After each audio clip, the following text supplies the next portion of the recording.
Сегодня многие знают, что Япония была главным союзником Третьего Рейха во Второй мировой войне. Слышали многие и про ужасы, творимые японскими фашистами. Нанкинская резня, отряд 731, каннибализм и вивисекция. И все-таки Японская империя во многом остается неизведанной. Словом, вместе с невинными жертвами чудовищных преступлений были похоронены и причины, их породившие. Но были там у власти какие-то неведомые фанатики, страшные и ужасные кровожадные диктаторы. Чем вам не причины? Такие простые ответы на сложные исторические вопросы преследуют одну цель – перевести разговор из социально-экономической плоскости в плоскость психологическую. Разруха, говорят, не в клозетах, а в головах.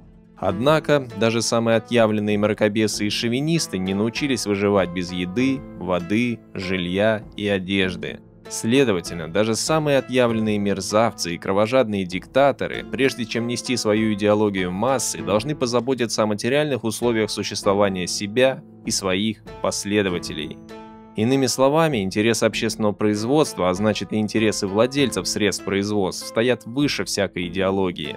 Таким образом, чтобы научно ответить на вопрос о причинах тех или иных исторических событий, надо ответить на вопрос о том, кому это было выгодно, кто на этом заработал, в чьих материальных интересах осуществлялась та или иная политика.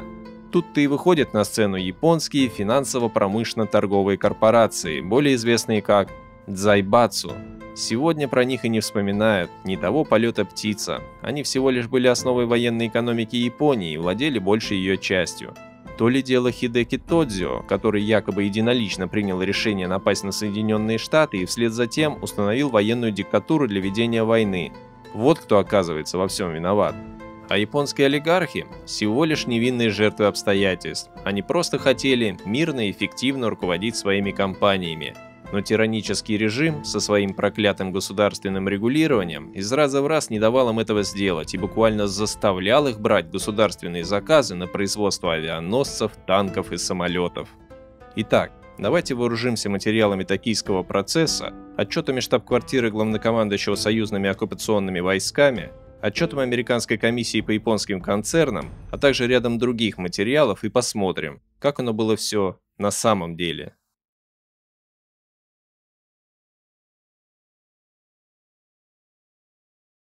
Во все времена среди предпринимателей найдется желающий поделиться своей предпринимательской философией, этаким особым секретом успеха, будь то его лично или же целой нации.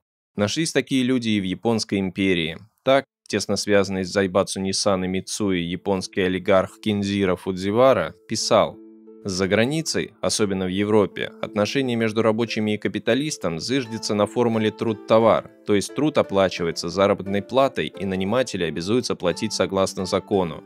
Но там предприниматели совершенно чужды рабочим, и за воротами завода они не общаются с рабочими. Это объясняется индивидуализмом. В этом корень возникновения рабочих конфликтов. А у нас в Японии с незапамятных времен между предпринимателями и рабочими установлены семейные отношения, как между главой и членами семьи. Кроме обычных отношений найма, между ними имеется духовное родство. Нет антагонизма классов и классовой борьбы. Кроме заработной платы, наши предприниматели дают рабочим пособия и предоставляют развлечения. В этом ключ к разрешению рабочего вопроса в будущем. Зарплата в несколько раз меньше европейской и американской, 12, 14, а иногда и 16-часовой рабочий день при практически полном отсутствии трудовых прав – так, должно быть, Фудзивара видел семейные отношения между рабочими и предпринимателями. Вообще, все проблемы японской экономики, описанные в нашем предыдущем ролике, были актуальны и для Японии 20-х, 30-х и 40-х годов. Беспросветная нищета, жизнь как колонии и экстремальные нагрузки на работе. Но в то же время это давало низкую себестоимость товаров и возможность конкурировать с западными державами на азиатских рынках сбыта. Американский географ Глен Томас Триварта, специалист по Японии, писал: «Широкие массы населения страны были настолько бедны, что не могли обеспечить широкого сбыта промышленной продукции внутри страны, поставляя в то же время дешевую рабочую силу. Дешевый труд был главным козырем Японии в ее конкуренции с другими странами». Отсюда сильная зависимость от экспорта и стремление Японской империи к завоеваниям. Только захват колоний, рынков сбыта и источников сырья могли позволить японскому капитализму двигаться дальше. Поэтому вовсе не удивительно, что когда наступил мировой экономический кризис 1929 года, когда во всем мире стали меньше покупать, японская экономика пострадала весьма прилично. Всего за 2 года экспорт из Японии упал почти вдвое. С другой стороны, пострадала, но не так сильно, как другие страны. Через пару лет после начала кризиса показатель промышленного производства в Японии упал всего лишь на 8%, в то время как в США он упал на 1/3. Дело в том, что 20-е годы для Японии и без того были очень тяжелыми, и к моменту наступления кризиса экономика страны уже была почти на дне. Например, средний уровень дивидендов промышленных компаний к концу Первой мировой войны равнялся 33%, в 1928 году он снизился до 9%, в 1931 до 5%. Куда более серьезной проблемой было обострение классовой борьбы. Рабочие, недовольные массовыми увольнениями и снижением зарплаты, стали больше бастовать. В то же время резкое сокращение американского спроса на японские сельскохозяйственные товары резко снизило доходы крестьян. Это привело к увеличению арендных конфликтов между помещиками и крестьянами, а это привело к тому, что крестьяне стали бежать в города в поисках работы. В свою очередь, это привело к увеличению городской безработицы и еще большему обострению классовой борьбы. Наиболее естественным выходом из этой ситуации были привычные для Японской империи война и грабеж. В 1931 году, в самый разгар кризиса и забастовок, Япония нападает на Китай и оккупирует его северо-восточную часть – Манчжурию. Но это было только начало, лишь этап, который преследовал следующее. Первое. Создание военно-стратегического плацдарма для дальнейшего наступления на север в сторону Советского Союза или на юг, вглубь Китая, затрагивая интересы США и Великобритании. Проще говоря, Манчжурия должна была стать главной континентальной базой Японской империи. Второе. Ограбление местного населения и захват источников сырья, столь дефицитных для Японии. Уголь, железная руда, бокситы алюминия и магний, без которых развитие ВПК было невозможно. На самом деле, Япония уже давно хотела превратить азиатские страны в свои колонии, как до Первой мировой войны, так и после. Международный военный трибунал для Дальнего Востока, более известный как Токийский процесс, пишет: на протяжении многих лет Япония непрерывно подготовляла войну и осуществляла акты агрессии против Советского Союза. Потерпев неудачу в своих попытках овладеть советским Дальним Востоком в 1918-22 годах, Япония не оставляла мысли о захвате советских областей, расположенных к востоку от озера Байкал. Начиная с 1928 года, японский генеральный штаб разрабатывал планы агрессивной войны против СССР, выжидая лишь удобного случая, чтобы развязать эту войну. Важным шагом в приготовлении агрессивной войны против СССР являлся захват в 1931 году Манчжурии, которая, как и Корея, в течение ряда лет была превращена в военный плацдарм для нападения на СССР. Или вот еще. Начиная с 1 января 1928 года в японской и особенно в Квантунской армии существовал заговор, поддерживаемый и некоторыми гражданскими лицами, с целью создания в Манчжурии инцидента, который должен был послужить для Японии предлогом для завоевания, оккупации и эксплуатации этой страны в качестве первого шага в схеме господства, которая позже распространилась и на другие части Китая, на территорию СССР и в конечном счете на более широкую область с целью сделать Японию доминирующей державой в мире. В 1928 году в СССР началась первая пятилетка, а на следующий год в капиталистическом мире разразился экономический кризис. Советский Союз усиливался, а Великобритания и США, имевшие свои интересы в Китае, ослабевали. Два этих момента как бы подтолкнули Японию захватить Манчжурию и начать подготовку к большой войне за передел мира. Японцы не прогадали, грабеж вновь выручил экономику страны. В 1931 году показатель промышленного производства равнялся 92% от докризисного. В 1937 году он вырос до 170%. За те же годы практически утроился японский экспорт. С другой стороны, выручил экономику страны не значит выручил японский народ. Как указывает американский исследователь военной экономики Японии Джером Коэн, реальная заработная плата снизилась, индекс ее упал со 127 в 1930 году до 115 в 1936 году. Такахаси, это министр финансов, заявлял: в Японии не происходило того повышения заработной платы и улучшения других условий труда, которое должно было бы при иных обстоятельствах сопровождать промышленное развитие. Прибыли, в противоположность заработной плате в первой половине десятилетия, резко возросли. Индекс прибыли корпораций повысился с 51 пункта в 1930 году до 157 пунктов в 1936. Для показательной группы компаний, обрабатывающей и добывающей промышленности, чистая прибыль по отношению к капиталу возросла с 5% в 30 году до 16% в 36. Как видно, успешная война и грабеж еще не означают повышение зарплаты. Захватническая война, она не для того, чтобы обогатить нищих, а для того, чтобы легализовать нищету под лозунги «Отечество в опасности», «Поддержим правительство», «Поддержим предпринимателей», «Во имя императора надо потерпеть, ужаться и пойти на снижение зарплаты», «Скажем нет забастовкам», «Скажем да переработкам». Теперь давайте взглянем на ситуацию чуть подробнее. Перед нами очень важная историческая документация, американский отчет о японских концернах. Читаем. Миссия по японским концернам, известная также как миссия Дзайбацу, была направлена в Японию в январе 1946 года совместно государственным и военным департаментами. Перейдем к 6-й странице. Начиная с 1930 года и в особенности с 1937, когда Япония приступила к более настойчивому проведению своей политики агрессии и к переводу своей экономики на военные рельсы, наблюдался исключительно энергичный рост как размеров, так и мощи Дзайбацу. Вместе с тем имело место пополнение их рядов. Новоиспеченные концерны были обязаны своим поразительным ростом, военным контрактам, даровым кредитам, особым концессиям, монополистической торговле и привилегиям предпринимательства на территориях, приобретенных или завоеванных в порядке осуществления японской программы агрессии и экспансии. К числу фирм в наибольшей степени нажившихся на военной экспансии принадлежал концерн Nissan, возглавляемый Йосисуке Аюкава. Аюкава, служивший в качестве советника в Квантунской армии, занялся с помощью армейских властей и в сотрудничестве с маньчжурским и японским правительствами обширной предпринимательской деятельностью в области промышленности в Маньчжурии. Созданные им промышленные предприятия финансировались главным образом за счет маньчжурского правительства и при помощи капиталов, полученных при посредничестве японского правительства у японских компаний по страхованию жизни. Такая поддержка концерна Nissan правительством объясняется очень просто. Аюкава является сводным братом Фусаносуке Кухара, промышленника с неблаговидной репутацией, состоявшего прежде президентом горнорудной компании Кухара.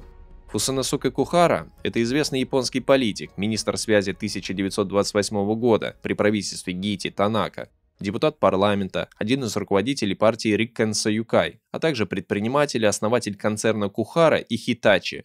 Концерн Кухара, он же будущий Nissan, сколотил свое состояние на военных заказах во время Первой мировой войны, но ближе к 1928 году он стал испытывать финансовые трудности, войны-то не было. Тогда господин Кухара передал руководство компании своему сводному брату Аюкава, а сам ушел в политику, где стал активно продвигать идеологию войны. В 1928 году Кухара заявил: «Важнейшей задачей Кабинета министров в настоящее время является решение маньчжурского и монгольского вопроса. Сейчас самое время решить вопрос о Маньчжурии и Монголии. Вот по какой причине я поддерживал Танака все эти годы. Я смогу сделать многое, если стану заместителем министра иностранных дел, потому что Танака является не только премьер-министром, но и министром иностранных дел». Эта цитата взята из специального отчета ЦРУ, рассекреченного в 2005 году по закону о раскрытии нацистских военных преступлений, принятого Конгрессом США в 2000 году. Однако нечто похожее можно найти и в материалах по токийскому процессу. В том же 1928 году Кухара говорит: «Что касается Японии, то сейчас она должна решить свой маньчжурско-монгольский вопрос. Я могу оказать премьер-министру Танака материальную помощь».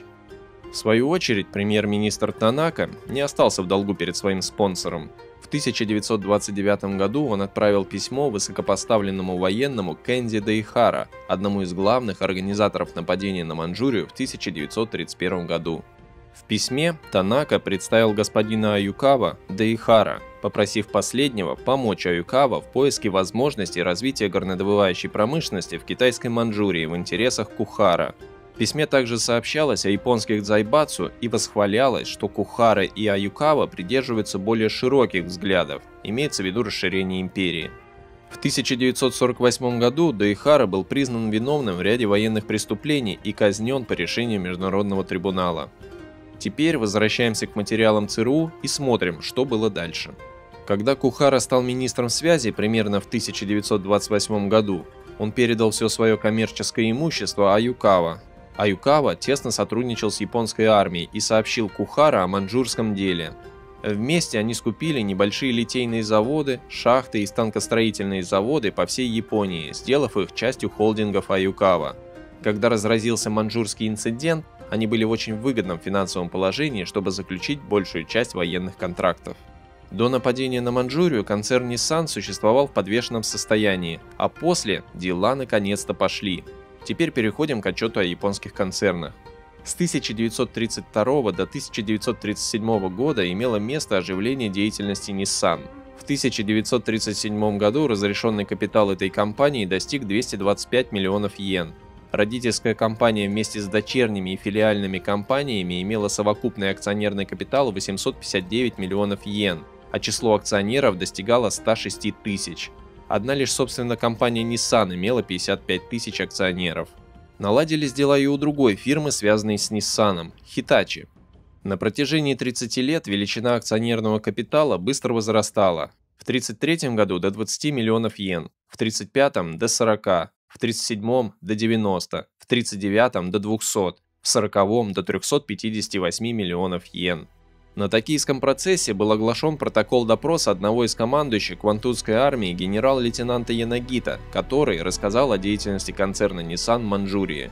Аюкава был руководителем всей маньчжурской промышленности. Под его руководством были построены в Мукдене артиллерийские и авиационные заводы. Под руководством Аюкава в Маньчжурии стала развиваться тяжелая промышленность, которая играла большую роль в подготовке войны против СССР.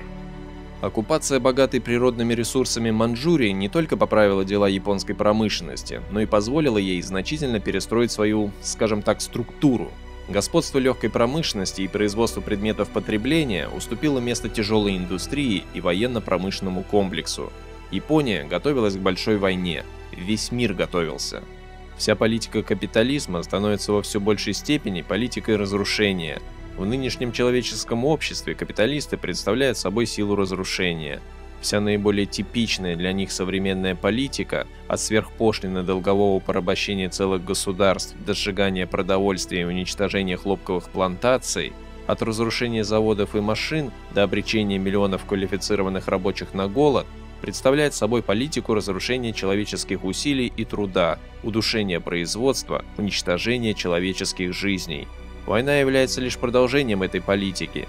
От расходования миллионов стерлингов на скупку машин для уничтожения, один шаг до расходования миллионов на производство орудий, военных судов и снарядов, назначение которых взлететь на воздух. От обречения миллионов лишних людей на умирание от безработицы, недалеко до окончательного уничтожения их жизней с помощью бомб, газов и химии во имя больших прибылей той группы капиталистов, которая извлечет наибольшую выгоду из нового передела мира путем массовой бойни. Роберт Пальм Дат, 1935 год.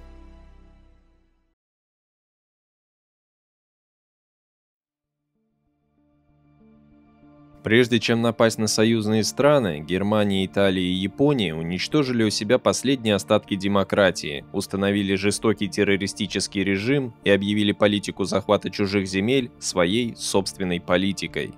Искоренение тех немногих демократических прав и свобод, что были в Японской империи, начались при правительстве Гити Танака в 1927-28 годах. После того, как прокоммунистическая рабоче-крестьянская партия смогла завоевать 2 депутатских кресла на выборах 28 года, власть тут же ее запретила, а в стране начались массовые аресты коммунистов и их сторонников. Параллельно с этим правительство взялось за пересмотр закона о поддержании общественной безопасности. Была введена смертная казнь за организованные попытки конституционных реформ, запрещалось само обсуждение перемен, неугодных правительству. В том же году был значительно расширен штат так называемой «особой полиции», более известной как «полиция мысли». Впоследствии под арест попадали даже те, кто просто сочувствовали левым политическим взглядам. Многие организаторы и участники рабочего, социалистического и антивоенного движения были брошены в тюрьму, отправлены на казнь или замучены в застенках до смерти. Между первыми фашистскими действиями и провозглашением так называемой новой структуры, японской разновидности фашизма, прошло более 12 лет. Главное в фашизме – это ликвидация легальности организаций трудящихся. Как правило, это начинается с преследования социалистов и коммунистов, а заканчивается полным запретом любых независимых организаций трудящихся, как политических партий, так и профсоюзов. Именно терроризм в отношении рабочих и крестьянских организаций объединял Италию, Германию и Японию. Однако, в отличие от Италии и Германии, центром фашизма в Японии оказались не какие-либо политические партии, а военные круги.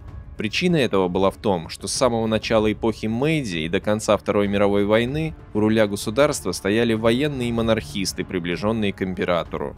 Парламентские партии чаще всего находились в оппозиции и играли второстепенную роль. Однако японских помещиков и предпринимателей все это вполне устраивало, так как агрессивная политика военных играла важную роль в первоначальном накоплении капитала. В своей работе о японских военных Хиллис Лори писал, что военные идеологи рассматривали период 1894-1918 годов как золотой век армии, как период, когда генералы были государственными деятелями. Редкие квазипартийные кабинеты, находившиеся у власти между 1893 и 1918 годами, были, как правило, недолговечными и пассивными. Правительство Японии было по преимуществу клановым правительством военно-бюрократических группировок, которые снисходили до известных уступок политическим партиям. Однако, Первая мировая война круто изменила обстановку. Это была совершенно бессмысленная, братоубийственная бойня во имя прибыли олигархов и амбиций военщины. Для многих стало очевидным, что их собственное военное руководство виновно в гибели их собственных соотечественников не меньше, чем вражеское, что их собственное военное руководство не такое уж и собственное и служит интересам не народа, а тех, кто зарабатывал на этой войне. Все это резко усилило социалистические настроения. Отсюда целая серия пролетарских революций. Отсюда кастовая заинтересованность милитаристов в уничтожении конкурирующих идеологий – пацифизма, социал-демократии, анархизма и коммунизма. Отсюда такой энтузиазм милитаристов во время международной интервенции в Россию. И отсюда такая ненависть к СССР после провала. Само существование Красной Армии было живым напоминанием преступлений и позора военного командования всего мира. Что касается Японии, то с 1918 года, со времени рисовых бунтов, власть военных начали теснить наиболее близкие к дзайбацу парламентские партии. Например, Като Такааки, премьер-министр в 1924-26 годах, был женат на сестре Хисаи Ивасаки, главы Митсубиси, а министр иностранных дел Кидзюро Сидэхара был женат на его дочке. Военные были недовольны усилением позиций предпринимателей, и нередко из их уст можно было услышать слова об узурпации императорской власти торгашами. С 1922 по 1925 год правительство взялось за реорганизацию армии. Изменения коснулись не только численности войск, но и технического оснащения. В то же время восстановление хозяйства, разрушенного землетрясением 23 года, требовало строгой экономии. Учитывая, что авторитет армии в народе в те годы был не на высоте, бюджет военных попал под сокращение. И вот тут среди военных намечается раскол. Дело в том, что в высшие военные учебные заведения поступала молодежь из семей генералов и адмиралов, крупных государственных чиновников, капиталистов и помещиков. Материально обеспеченная, эта молодежь не особо нуждалась в содержании государством. В училище же и школы подготовки среднего офицерского состава поступала преимущественно молодежь из семей военных и государственных чиновников среднего достатка, мелких землевладельцев и мелких предпринимателей. Было подсчитано, что к 1927 году 30% офицеров были выходцами из этих прослоек. Это офицерство жило в основном за счет казны. Разница в достатке и социальном происхождении среди офицеров одинаковых рангов и званий всегда были предметом недовольства и фактического раскола среди них. Тем более, что офицер японской армии должен был платить из своего жалования за питание и за обмундирование. Этого жалования часто не хватало на покрытие личных расходов, не говоря уже о содержании семьи. Казнократство и шкурничество были нередкими явлениями среди японских военных. Офицеры и солдаты экспедиционной армии на Советском Дальнем Востоке в 1918-22 годах грабили граждан, отправляя награбленное в Японию. Вообще, империализм несет в себе строгое разделение труда. Предпринимателям – заводы, шахты и рынки сбыта, чиновникам и военному руководству – драгоценности, наличка, предметы искусства, солдатне и офицерам среднего звена – предметы домашнего обихода, одежда, обувь, бухло, колбасы и все то ценное, что удастся скрыть от начальства. Однако с наступлением мирного времени возможность набивать свои карманы чужим добром исчезла. Вслед за этим был урезан военный бюджет, зарплата командного состава была снижена, а армия была сокращена почти на 100 тысяч человек, включая несколько тысяч офицеров. Наконец, в 1929 году наступил мировой экономический кризис. Катастрофическое обнищание мелко-средних собственников буквально взорвали недовольство среднего офицерства. Малый и средний бизнес разорялись из-за конкуренции с крупными концернами, мелкие и средние помещики из-за падения цен на сельскохозяйственные товары. Правительство же, которое формировалось в то время из представителей двух крупных парламентских партий, делало для защиты от кризиса все, но только для олигархов. Именно в годы кризиса в армии и на флоте появились движения так называемых «молодых офицеров». Эта часть офицеров, возраст которых зачастую не превышал 30-35 лет, выступила с резкой критикой корпораций и против власти парламентских партий. Недовольны эти военные были и внешней политикой правительства, которую они считали слишком нерешительной. Особо сильное возмущение вызвало признание в 1925 году СССР и установление с ним дипломатических отношений, а также подписание в 1930 году Лондонского морского договора, в соответствии с которым Япония соглашалась на ограничение своих морских вооружений. Основой политических взглядов молодых офицеров были теории паназиатизма и обновления Японии, которые пропагандировали такие теоретики японского фашизма, как Икки Кита и Сюмэй Акава.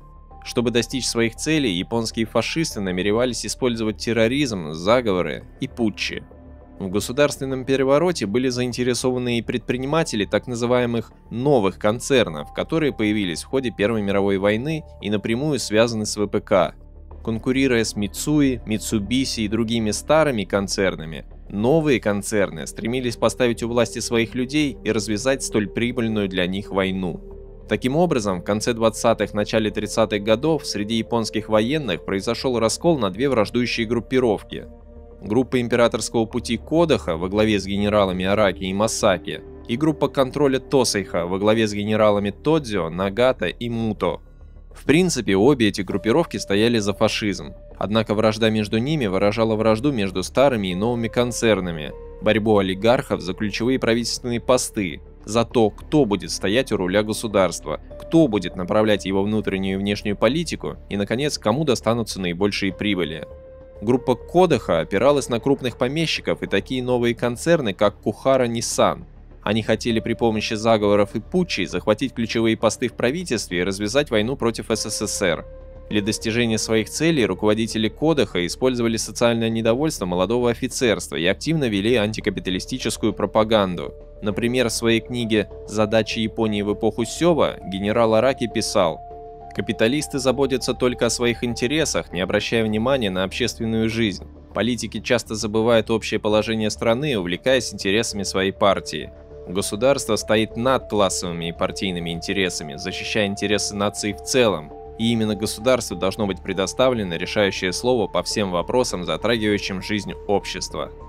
Генерал Араки считался одним из самых ярых антикоммунистов и сторонников немедленного нападения на Советский Союз. Например, в 1933 году он заявил: «Япония должна неизбежно столкнуться с Советским Союзом, поэтому для Японии необходимо обеспечить себе путем военного захвата территории Приморья, Забайкалья и Сибири». Эта цитата взята из материалов по Токийскому процессу, на котором Араки был осужден за военные преступления и приговорен к пожизненному сроку заключения. Группа Тосейха, члены которой зачастую занимали высокие посты в армии, опиралась на старые концерны – Мицуи, Митсубиси и так далее. И поскольку Тосейха выражала интересы тех, кто уже стоял у власти, она не видела необходимости перебегать к заговорам и путчам.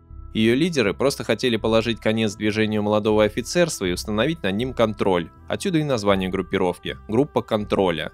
Теперь давайте на основании Токийского процесса посмотрим, в чем конкретно выражалась вражда этих группировок. Уже в 1930 году Кода стал означать японское господство в Азии и возможную войну с Западом.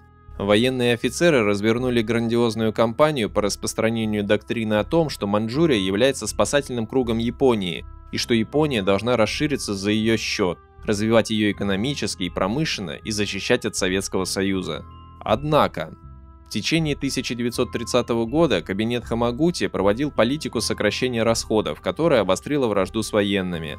Меньшие бюджеты были отданы армии и флоту, регулярная армия была уменьшена в размерах. Договор о разоружении ВМС, речь о Лондонском морском соглашении, был ратифицирован, несмотря на сильную оппозицию. Среди молодых морских офицеров и в патриотических обществах было значительное возмущение. В ноябре 30 года премьер-министр Хамагути был смертельно ранен террористом. Вслед за этим в марте и в октябре 1931 года фашисты подготовили два заговора. Их цель заключалась в свержении существующего правительства и установлении военно-террористической диктатуры. Ни тот, ни другой план не были реализованы. В обоих случаях этому мешали ссоры между самими заговорщиками из-за дележа еще не захваченной власти и доносы, которые они строчили друг на друга из-за этого. Особенно хорошие времена для распространения фашистской идеологии сложились в конце 1931 – начале 1932 года, когда в стране бушевал кризис.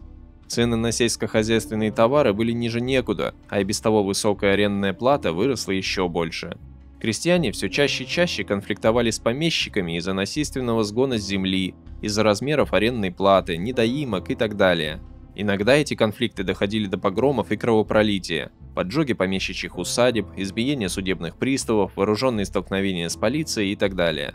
В то же время кризис ударил и по самим помещикам, цена на землю упала, на рис тоже. Многие мелкие помещики, чтобы окончательно не разориться, закладывали свои владения в ипотечных банках и тем самым оказались в зависимости от крупного финансового капитала.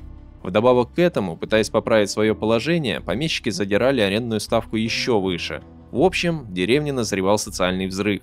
Встревоженные крестьяне и помещики обращались в правительство. Они писали своим сыновьям и родственникам, офицерам императорской армии, просили их о защите и помощи. Молодые офицеры приезжали на побывку в деревню и там распространяли свою пропаганду. Они утверждали, что главная причина кризиса заключалась в жадности корпораций и банкиров, что вся тяжесть войны легла на плечи деревни, собственники и полуарендаторы теряют миллионы в связи с низкими закупочными ценами на сельскохозяйственные товары, которые устанавливаются партийно-бюрократическим правительством, защищающим интересы магнатов промышленности и финансов. На самом же деле главная причина кризиса была не в магнатах промышленности и финансах, а в рыночных отношениях как таковых. При капитализме это неизбежно. Дело не в том, кто стоит у власти и чьи интересы они защищают, а в том, что в погоне за прибылью каждый предприниматель действует на свое усмотрение. Рано или поздно это приводит к тому, что в одной сфере производства образуется избыток предприятий, ресурсов и рабочей силы, а в другой – недостаток. Чего-то становится слишком много, а чего-то слишком мало. Производство встает, людей увольняют, избыточные мощности разрушаются, а отстающие отрасли постепенно расширяются. Затем производство нормализуется, но только для того, чтобы отправиться навстречу новому экономическому кризису. Однако крестьяне верили офицерской пропаганде, что все беды исключительно от корпораций, и их можно понять. Они ежедневно покупали сахар и спички фирмы Мицуи, пищевую соль и бумагу Митсубиси, керосин Сумитомо и так далее. А потом шли возвращать свои долги через кредитно-финансовые учреждения этих же фирм, у которых к тому же все было более-менее на фоне остальных. Крестьяне прислушивались к критике, исходящей из уст офицеров императорской армии. Они проникались идеями о необходимости радикальных перемен. Вслед за этим им предлагали вступить в террористическую организацию для того, чтобы вернуть Японию на императорский путь. В феврале 1932 года члены одной из таких ультраправых террористических организаций, так называемой Лиги Крови, убили влиятельного японского предпринимателя, одного из лидеров партии Минсейта Дзюносуке Иноуэ. В 1929-31 годах Иноуэ был министром финансов и проводил в это время политику сокращения военных расходов. Молодое офицерство ненавидело его за это. В марте террористами из той же Лиги Крови был убит генеральный директор Дзайбацу Мицуи Такума Дэн. В мае того же года была предпринята еще одна попытка государственного переворота. Тогда был убит премьер-министр Цуёси Инукаи, а в офисы правительственной партии Сэйюкай, газеты Асахи и банка Митсубиси были брошены бомбы. Токийский процесс пишет на этот счет. Конфликт между премьером Инукаи и фракцией Кода, или Императорский путь, лидером которой в то время был Араки, достиг точки кипения 8 мая 1932 года, когда Инукаи выступил с антимилитаристской и продемократической речью в Икагаме. 15 мая 1932 года премьер-министр был болен и временно находился один в своей официальной резиденции, когда несколько морских офицеров ворвались в его дом и убили его. Результатом всех этих убийств и покушений стало то, что парламентское правительство вновь отошло на второй план. С 1932 года кабинет министров формировали не депутаты парламента, избранные на всеобщем голосовании, а военные монархисты, никем не избранные. Вернулись старые добрые самурайские времена, что стало еще одним шагом в сторону террористической диктатуры. Наконец, вершиной противостояния Кодоха и Тосэха стал военный мятеж 26 февраля 1936 года. В этот день отряды солдат во главе с фашистами из молодого офицерства захватили ряд правительственных зданий в центре Токио. Другие отряды мятежников ворвались в дома наиболее известных политических противников молодого офицерства и расправились с ними. Были убиты бывший премьер-министр адмирал Сайто, действующий министр финансов Такахаси и главный инспектор по военному обучению генерал Ватанабе. Нескольким высокопоставленным политикам удалось спастись бегством. К концу дня под контролем мятежников оказались центральные кварталы Токио. Мятежники рассчитывали, что восстание перекинется и на другие войсковые части, но их надежды не оправдались. Представители молодого офицерства в других войсковых частях замешкались и не примкнули к восстанию. Основные силы армии и флота оказались под командованием группы контроля на стороне правительства. Мятежники, число которых не превышало 1500, были окружены и в итоге сдались без боя. 27 февраля, через день после путча, японское консульство в Амэ, это в Китае, разъяснило, что целью мятежа была смена кабинета и замена его военным кабинетом, и что группа молодых офицеров стремилась к тому, чтобы Япония заняла весь Китай и подготовилась к немедленной войне с Советским Союзом до победного конца с тем, чтобы Япония могла стать единственной силой в Азии. Летом 1937 года 17 руководителей февральского путча, включая фашистского идеолога Икки Кита, были казнены. Многие лидеры молодого офицерства были уволены в запас или переведены на службу в отдаленные районы. Теперь еще раз обратимся к документам ЦРУ. После событий в феврале 1936 года он, Фусаносуке Кухара, и генерал Масаки были задержаны как предполагаемые главные соучастники, но затем оба были освобождены, главным образом из-за их влияния и высокого положения. О материалах токийского процесса есть даже стенограмма допроса господина Кухара. Показания были сняты военной полицией Токио. Частично мы уже цитировали этот документ.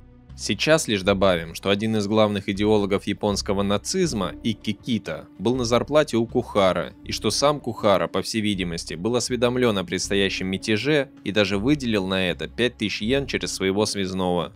В общем, Кухара пришлось покинуть свою партию, и его дело было закрыто в 1937 году. Однако уже через 2 года он вернется в большую политику.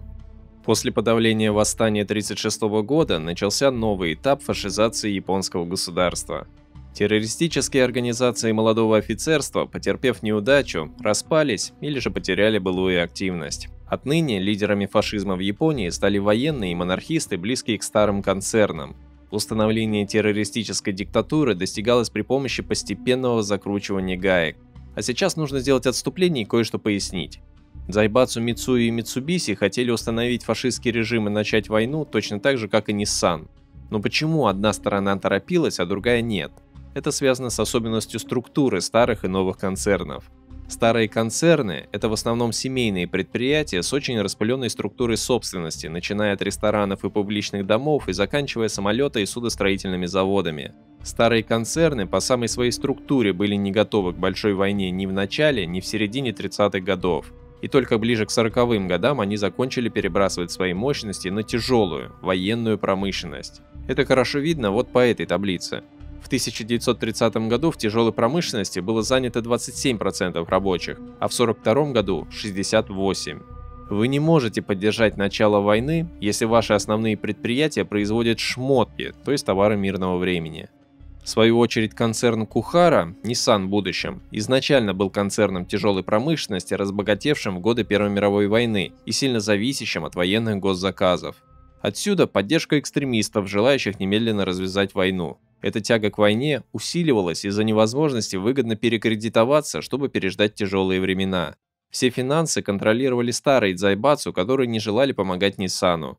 Отсюда антикапиталистическая риторика и ненависть к финансовым олигархам. Просто Nissan так жаловался на нехватку кредитов, вот и все.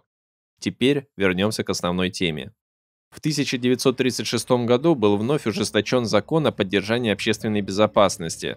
Правительство и полиция закрывали неугодные газеты и журналы, репрессировали антифашистски настроенных писателей и ученых, запрещая им излагать свои взгляды. В школах и университетах насаждали идеологию войны, милитаризма и шовинизма. Над учителями был установлен полицейский контроль. Японский журналист Като Мацуо писал: «Книги, которые не способствовали развитию японского духа, были в конце концов запрещены для чтения, их заменили издания, посвященные теориям национал-социализма». Книги, проповедовавшие национализм, божественность императора и обязанность подданных отдать государству все, включая жизнь, стали обязательными для чтения в высших школах и колледжах. Стало невозможным сдать университетские экзамены и экзамен на чин без совершенного знания некоторых из этих книг. Однако главное в фашизме, как мы уже говорили, это уничтожение независимых организаций трудящихся. В том же 1936 году были распущены рабочие профсоюзы на военных предприятиях, а первомайские демонстрации были запрещены. Вслед за началом Японо-Китайской войны правительство объявило крестовый поход против демократии. Под предлогом военного времени, этой палочки-выручалочки всех капиталистов, были запрещены забастовки на промышленных предприятиях и вообще любые коллективные конфликты между трудом и капиталом. Запрещены были также любые собрания и митинги рабочих и крестьян. Под цензуру попали любые упоминания в СМИ о существовавшей на тот момент японской пролетарской партии. Эта партия была последней попыткой японских профсоюзов создать единый народный антифашистский фронт. В конце 1937 года полиция арестовала около 400 сторонников антифашистского движения, а сама организация была запрещена и распущена. Под раздачу попали также и профсоюзы, ее поддерживающие. Далее правительство взялось за любых антифашистов. К весне 1938 года число арестованных превысило 10 тысяч человек. Все демократические антифашистские силы Японии были разгромлены. В том же 1938 году было создано Общество служения Отечеству через производство. Это японский аналог итальянских корпоративных профсоюзов или же Германского трудового фронта. Смысл такой: загнать как скот всех рабочих под контрольные правительству профсоюзы, лишить трудящихся возможности отстаивать свои трудовые права самостоятельно, абсолютно подчинить их воле предпринимателя. Японский журнал Oriental Economist пишет: членскую массу каждой ячейки общества служения Отечеству через производство составляли все занятые на данном предприятии, шахте или в мастерской, начиная с директора-распорядителя и до самого младшего рабочего. Причем директор-распорядитель во всех случаях являлся председателем ассоциации. К 1940 году практически все независимые профсоюзы были разгромлены. Профессор права Токийского императорского университета заявил на допросе 8 октября 1945 года: под тем или иным предлогом полиция разгоняла профессиональный союз и вместо него учреждала фабричную ассоциацию, которую полиция сама и контролировала. Инициатива индивидуального профессионального союза была полностью подавлена. К концу 1940 года общее число рабочих, загнанных в эту организацию, составило примерно 4,5 миллиона человек, а число отделений по всей стране достигло 46 тысяч. Все руководители и собственники предприятий также входили в состав обществ. Предприниматели, стоявшие во главе организации, назначали на свое усмотрение работников так называемый совещательный комитет, который якобы должен был помогать собственнику управлять предприятием. Однако никаких прав работники не имели. Без разрешения предпринимателя они не могли хотя бы рекомендовать перемены, в то время как права владельцев были ничем не ограничены. Рабочее время, вопросы зарплаты, тарифы, штрафы, увольнения, нормы выработки, охраны труда, внутренний распорядок и так далее – все это было теперь во власти частного собственника. В нацистской Германии такие трудовые отношения назывались принципом фюрерства. Собственник становился как бы фюрером своего коллектива, всевластным вождем, ведущим своих подчиненных в светлое капиталистическое будущее. Президентом этой системы в Японии был назначен предприниматель и министр благосостояния Цунео Канемити, исполнительным директором крупный японский финансист, а также председатель ряда концернов тяжелой промышленности Хатисабура Хирао. Среди руководителей общества были такие представители бизнеса, как президент Японской экономической федерации барон Сайносуке Го и главный директор Дзайбацу Сумитомо Масацуне Огура. Общество служения Отечеству через производство, призванные якобы организовать сотрудничество труда и капитала, создавали на самом деле еще большую зависимость рабочих от владельцев предприятий. С помощью этих обществ местные полицейские власти стали следить за рабочими и оказывать предпринимателям всевозможную помощь в мероприятиях по увеличению интенсификации труда рабочих, усилению их эксплуатации и так далее. Наконец, провозглашение в 1940 году новой политической структуры было последним шагом в установлении фашистского режима. Все старые политические партии объявили о своем самороспуске. Взамен их была создана единая и неделимая партия под названием Ассоциация помощи трону, далее АПТ. Существуют прямые сведения, что новая политическая структура была поддержана японскими концернами. Незадолго до всех этих рокировок Национальная федерация промышленности провела встречу. На ней присутствовали представители таких крупнейших дзайбацу, как Мицуи, Митсубиси, Сумитомо и другие.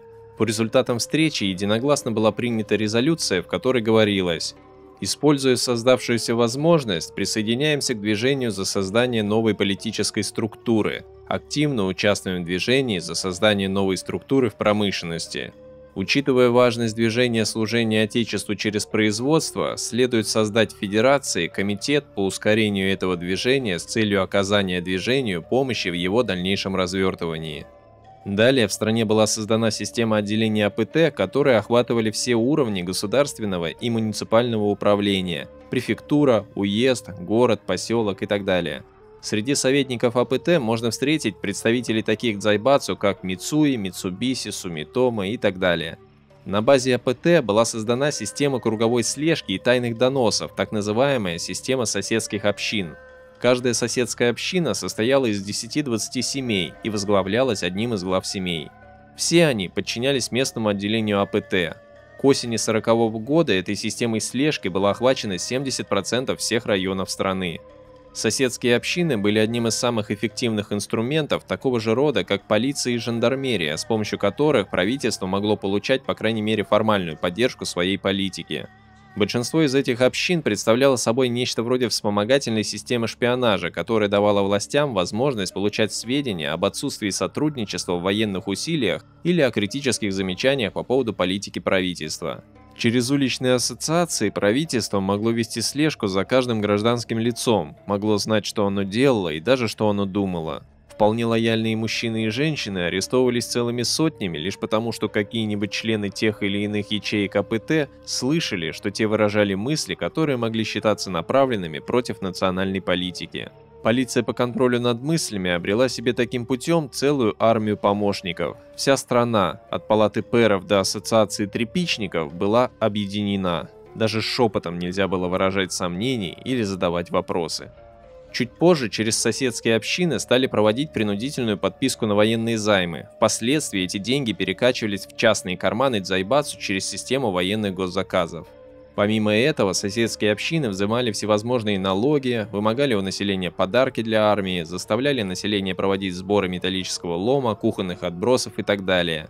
Через эти же организации мужчин, женщин и детей заставляли вести военную подготовку во внерабочее время, тренироваться в тушении пожаров, обучаться стрелковому делу и так далее. А чтобы население не было слишком пассивным, ему угрожали полицейской расправой и экономическим давлением. Продовольственные карточки, введенные в Японии в 1940-1941 годах, распределялись властями через глав соседских общин.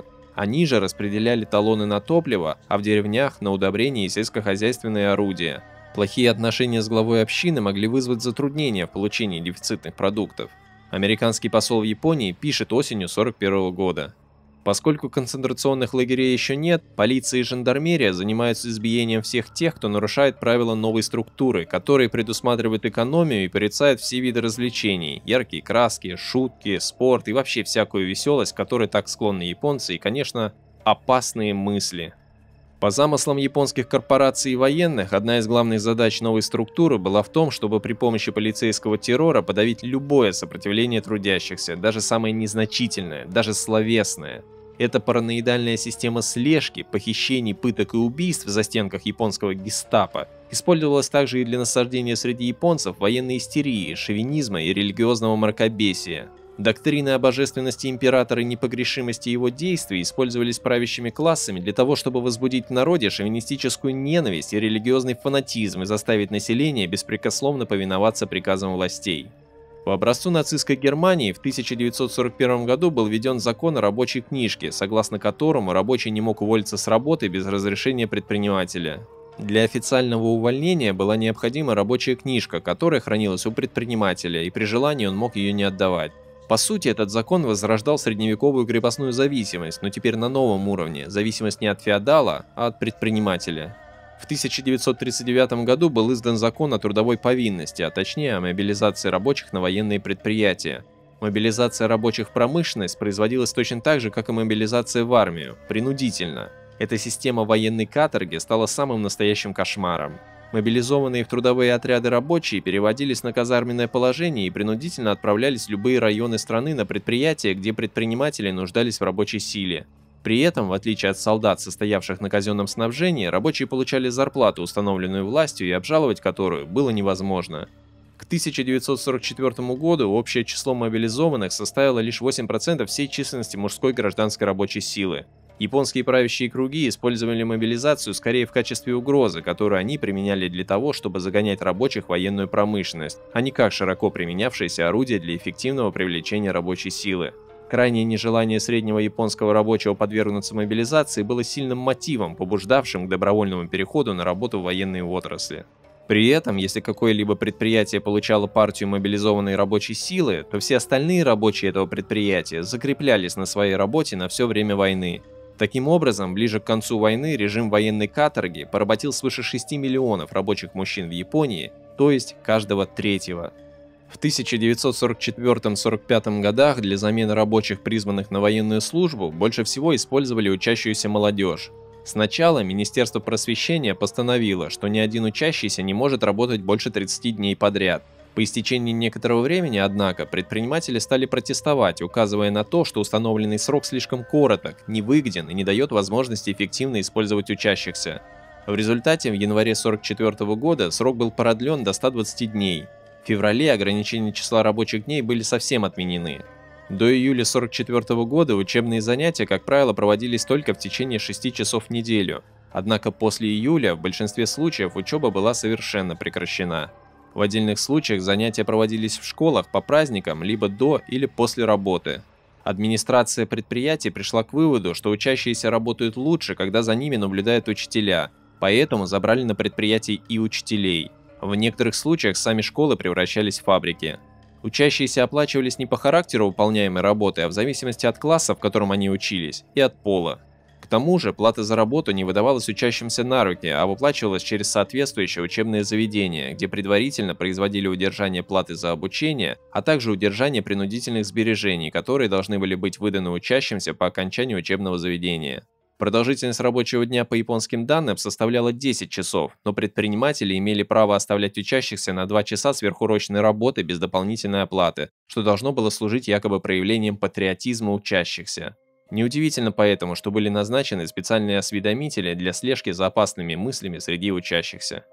Что касается рабочего времени в целом, то здесь японцам повезло. Продолжительность рабочего дня в Японии сама по себе и без всякой войны была одной из самых высоких в мире. В этом плане война и фашизм мало что изменили. Из всех ограничений рабочего дня мужчин в Японии было лишь ограничение рабочего дня горняков. Законодательство 20-х годов по охране труда давало некоторые гарантии женщинам и детям. На предприятиях с числом рабочих 10 или более человек рабочий день женщин или подростков моложе 16 лет не должен был превышать 11 часов. Ночная работа между 10 часами вечера и половиной 6 утра для этих категорий рабочих была запрещена. В 1939 году на всех фабрично-заводских предприятиях и мастерских был установлен 12-часовой рабочий день при 2 днях отдыха в месяц, и то на усмотрение предпринимателя. В 1943 году это ограничение было снято, длительность рабочего дня была оставлена на усмотрение предпринимателя. Однако большинство рабочих разрешило проблему отсутствия выходных дней просто прогулами. В этот же год было отменено законодательство по охране труда женщин и подростков. Мальчики любого возраста, если им позволяли силы, работали столько же часов, как и взрослые мужчины, а женщин было разрешено привлекать к ночным работам. Наконец, любые забастовки были запрещены, а участие в них каралось тюремным заключением. В 1941 году на судостроительном заводе Кавасаки произошла стихийная забастовка. Рабочие требовали сокращения рабочего дня, увеличения зарплаты и введения добровольного согласия на работу в ночную смену. Рабочие выходили на работу, но не пускали в ход машины и ничего не делали. В знак солидарности с бастующими рабочие соседних предприятий также прекратили работу. Через несколько дней, когда администрация отклонила все требования, бастующие начали ломать станки и продукцию. Для того, чтобы выявить руководителей, полиция допросила свыше 20 тысяч человек, после чего 4 были расстреляны, а еще 24 арестованы и высланы из страны. Короче говоря, новая структура – это японский вид фашизма. Это система извлечения максимальных прибылей японскими предпринимателями из японских трудящихся методами последовательного и организованного полицейского терроризма. В первую и самую главную очередь фашизм порабощает собственную нацию. На протяжении всей современной истории Японии дзайбацу, дворцовая камарилья, помещики, лидеры армии, лидеры военно-морского флота, кадровые чиновники и политические деятели партий постоянно вели интриги, стремясь захватить руководящее положение. Иногда борьба особенно обострялась, и некоторым приходилось плохо, не исключалось даже убийство. Но все это было лишь семейной ссорой. Там, где дело касалось расширения империи или стремления народа к демократии, правящие группировки выступали как сплоченное целое. Отыскивать внутри олигархии какую-то особую группировку, которая якобы будет управлять Японией миролюбивыми и демократическими методами, значит гоняться за призраками. Больше того, считать, что такой группировкой является дзайбацу, значит впадать в величайшее заблуждение. Ведущей политической силой в современной Японии является не военщина, а дзайбацу. И сейчас мы покажем, почему это было именно так, а не иначе.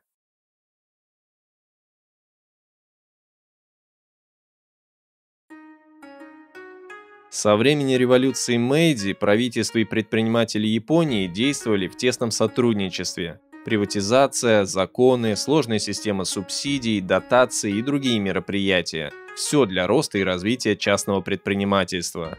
Многие из старых дзайбацу сколотили свое состояние благодаря активной государственной поддержке. Например, раннее возвышение Мицуи произошло благодаря тому, что глава семьи был приближен к императору и служил ему в качестве правительственного казначея. В конце XIX века в ходе широкомасштабной приватизации семья Мицуи буквально за бесценок приобрела крупнейшие угольные шахты в Японии. Деятельность Митсубиси в области судостроения началась с поставки судов для нападения на Тайвань в 1874 году, за что правительство щедро отблагодарило концерн. Как гласит отчет о японских концернах, одним из важных факторов успеха дзайбацу является полное отсутствие в Японии антитрестовских законов. Крупные концерны имели весьма благоприятные возможности для применения своей силы, так как не встречали препятствий со стороны закона. При таких условиях сильные росли на основе использования своей силы, слабые же оказывались беззащитными.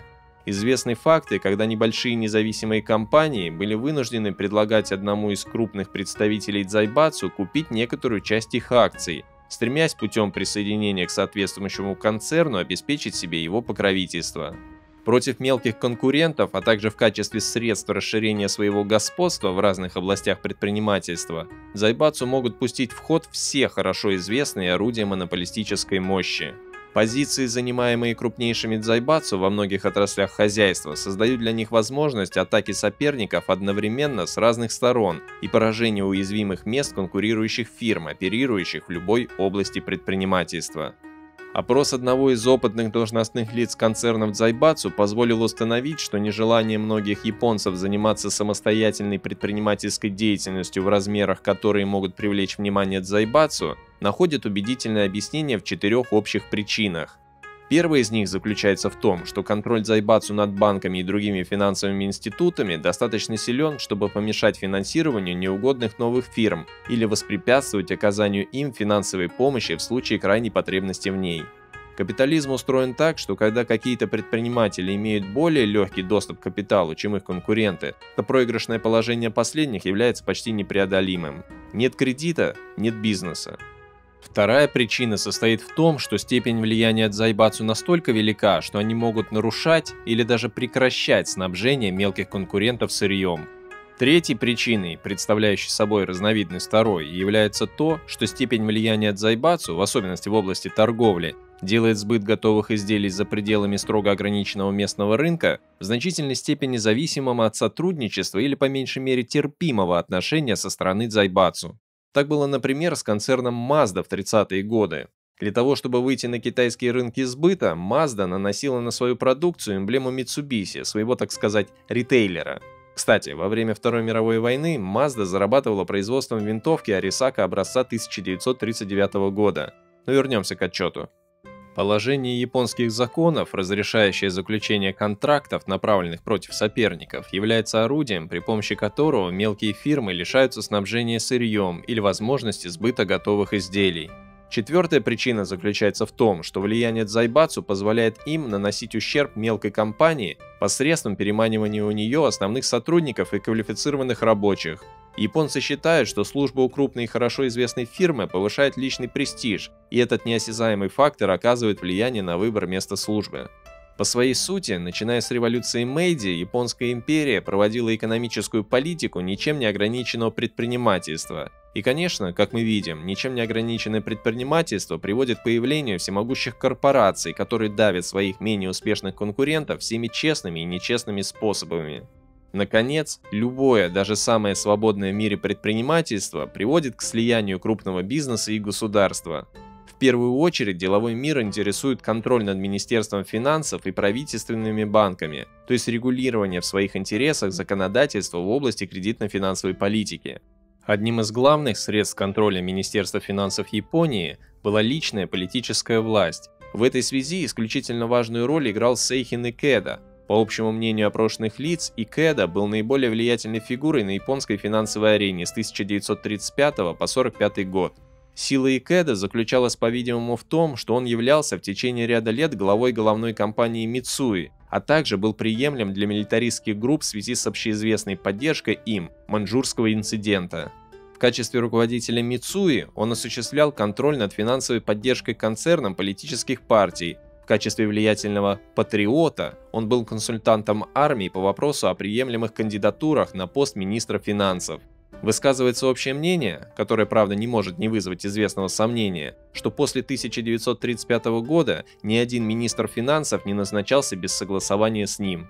Из имеющихся фактов и высказываемых мнений видно, что министерство осуществляло линию политики, полностью согласованную с интересами дзайбацу, но не обязательно тождественную с ними. Большого значения этому различию придавать не следует, ибо, как будет показано ниже, дзайбацу полностью использовали выгоды политики министерства, поскольку она совпадала с их намерениями, но безнаказанно попирали ее ногами, когда этого требовали их интересы. Далее в отчете сказано, что даже если среди высших руководителей Министерства финансов были люди, не связанные с дзайбацу и, быть может, даже презирающие их, то это ничуть не влияло на политику министерства. И связано это было с тем, что конфликты с дзайбацу могли обернуться проблемами в будущем, когда чиновник уходил в отставку.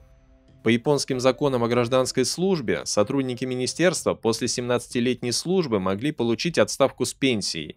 Честолюбивые чиновники министерства в прошлом могли рассчитывать на то, что в случае отставки они будут переведены в один из правительственных специальных банков, где власть банков дзайбацу ощущается более непосредственно.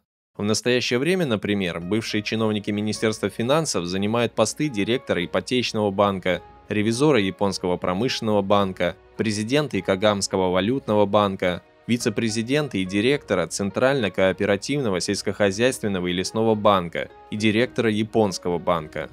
Нынешний президент банка Тейкоку, Мицуи, возглавлял, например, в прошлом банковское бюро Министерства финансов. В такой обстановке вряд ли можно ожидать со стороны личного состава министерства проявлений большой активности, направленной против интересов дзайбацу. Как итог контроля Министерства финансов дзайбацу, политика правительства в области банков была направлена на стимулирование поглощений и слияний, то есть на обогащение богатейших из богатых. И если в конце 1927 года действовало чуть больше 1000 банков, то в 1932 году число их упало вдвое, в 1941 в 5 раз, а в конце 1945 в стране остался всего лишь 61 банк. Не менее важным, чем контроль над Министерством финансов, был контроль над Центральным банком Японии. И там есть за что побороться. Печатный станок, сбор и производство правительственных платежей, предоставление государственных кредитов, размещение займов и так далее. Свидетельства, которые можно собрать по вопросу о личном влиянии управляющих банков, являются отрывочными и легко допускают неправильные истолкования. Какова бы ни была, однако, ценность наших заключений по этому вопросу, нам кажется, что вплоть до последних лет войны управляющие банком были по меньшей мере столь же влиятельны, как и министры. С точки зрения мощи дзайбацу этот факт имеет первостепенное значение, так как после 1935 года каждый управляющий банком имел интимные связи с дзайбацу. С 1935 до 1937 года управляющим был Сейхин Икэда. Как отмечалось выше, он в прошлом работал в банках Мицуи и возглавлял головную компанию Мицуи. Таэтаро Юки, сменивший Икэда и занимавший пост управляющего с 1937 по 1944 год, считается ставленником Икэда. В прошлом он работал в банках Ясуда и руководил головной компанией Ясуда. В марте 1944 года Юки ушел в отставку. Его вынудил к уходу, по общему мнению, министр того периода Исивата, воспользовавшийся тем, что Юки многих задевал своим вызывающим поведением и своей искренней поддержкой программы банковских поглощений. Этот инцидент создает впечатление об ослаблении контроля Дзайбацу над банком, но преемника Юки, виконта Сибудзава, едва ли можно считать враждебным интересам Дзайбацу.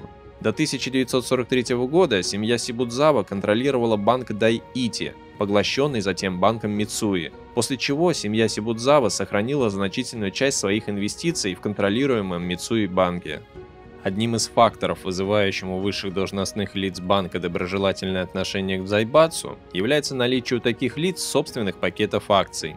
Некоторые из них имеют внушительные пакеты акций, что характерно в Японии лишь для наиболее богатых людей. А так как большая часть японских корпораций находится под контролем Дзайбацу, то высшие должностные лица банка оказываются связанными значительными капиталовложениями с интересами Сумитомо, Митсубиси, Мицуи, Намура, Хитачи и Рикен.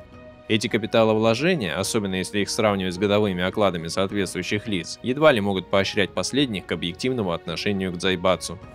Таким образом, на конец 1945 года главные банки Дзайбацу, Тейкоку, это Мицуи, Митсубиси, Ясуда, Сумитомо, Намура и японский сберегательный банк имели 60% активов всех банков и при этом получали почти 80% всех кредитов японского банка. До 1942 года главными акционерами японского банка были всегда Императорский двор, банки Дзайбацу и другие компании Дзайбацу. В 1942 году банк был реорганизован. Правительство оказалось владельцем большинства акций, и остальные акционеры были лишены права голоса. Маловероятно, чтобы это изменение имело на практике какое-либо значение. Для осуществления контроля над японским банком Дзайбацу никогда не нуждались в использовании своих прав в качестве акционеров. Но за эту сомнительную уступку Дзайбацу получили компенсацию значительной ценности, а именно правительственную гарантию дивидендов 4-5%. Таково одно из мероприятий, при помощи которых Дзайбацу были ограждены во время войны от последствий рискованных операций этого банка в военное время. На самом деле, любое государственное регулирование деятельности предпринимателей – это всего лишь возведение в закон того, что предприниматели делают и без всякого государства, без всякого закона. Государственное регулирование экономики – это не нечто новое, а всего лишь развитие старого. Например, японские купцы для регулирования своей работы создали систему торговых гильдий еще в далекие феодальные времена, 14 век это самый минимум. Объединялись они для совместного установления цен, распределения сырья, борьбе с конкурентами, защите общих интересов и так далее. Хочешь не хочешь, но это уже регулирование, и это уже отход от рыночных отношений. В 1880 году японские гильдии торговцев попали под опеку государства. Тогда же появились и первые картели. Картель, по сути, занимается тем же самым, что и гильдия, но только в отношении крупных капиталистических предприятий. В дальнейшем развитие предпринимательских объединений, то есть увеличение саморегулирования, поощрялось как средство быстрого промышленного развития. Впервые картели стали готовить к войне в 1931 году, в разгар экономического кризиса. Тогда был принят закон о контроле над главными отраслями промышленности. Закон объявлял картельные соглашения между предпринимателями официальными соглашениями. Отныне государство было вправе требовать соблюдения договоренностей между промышленниками в области производства продукции, распределения заказов, рынков сбыта, регулирования цен и так далее. Отрасли, к которым применялся закон, правительство устанавливало самостоятельно. К середине 1937 года свыше 100 отраслей промышленности попали под действие закона. И все-таки процесс упорядочения производства шел слишком медленно, так как по закону государство все еще не могло принудить предпринимателей вступить в картель. В 1937 году это недоразумение было исправлено. Отныне закон применялся ко всем отраслям промышленности, а также разрешал правительству принуждать предпринимателей вступить в картель или хотя бы соблюдать его условия. Но только если большинство членов картеля сами попросят об этом. Другими словами, предприниматели сами создают картель, сами решают вопросы внутреннего распорядка, ограничения производства, установления цен, распределения сырья, заказов и так далее. И если члены картеля захотят, то государство могло заставить и других предпринимателей захотеть соблюдать эти правила. Таким образом, крупные концерны, которые, как правило, и главенствовали в картелях, подчиняли себе малый и средний бизнес. К концу 1937 года в стране насчитывалось почти 1200 промышленных ассоциаций, продукция которых оценивалась в 1/4 всей годовой продукции Японии. В 1938 году парламент принял закон о всеобщей мобилизации, который стал основой неограниченного правительственного контроля над промышленностью.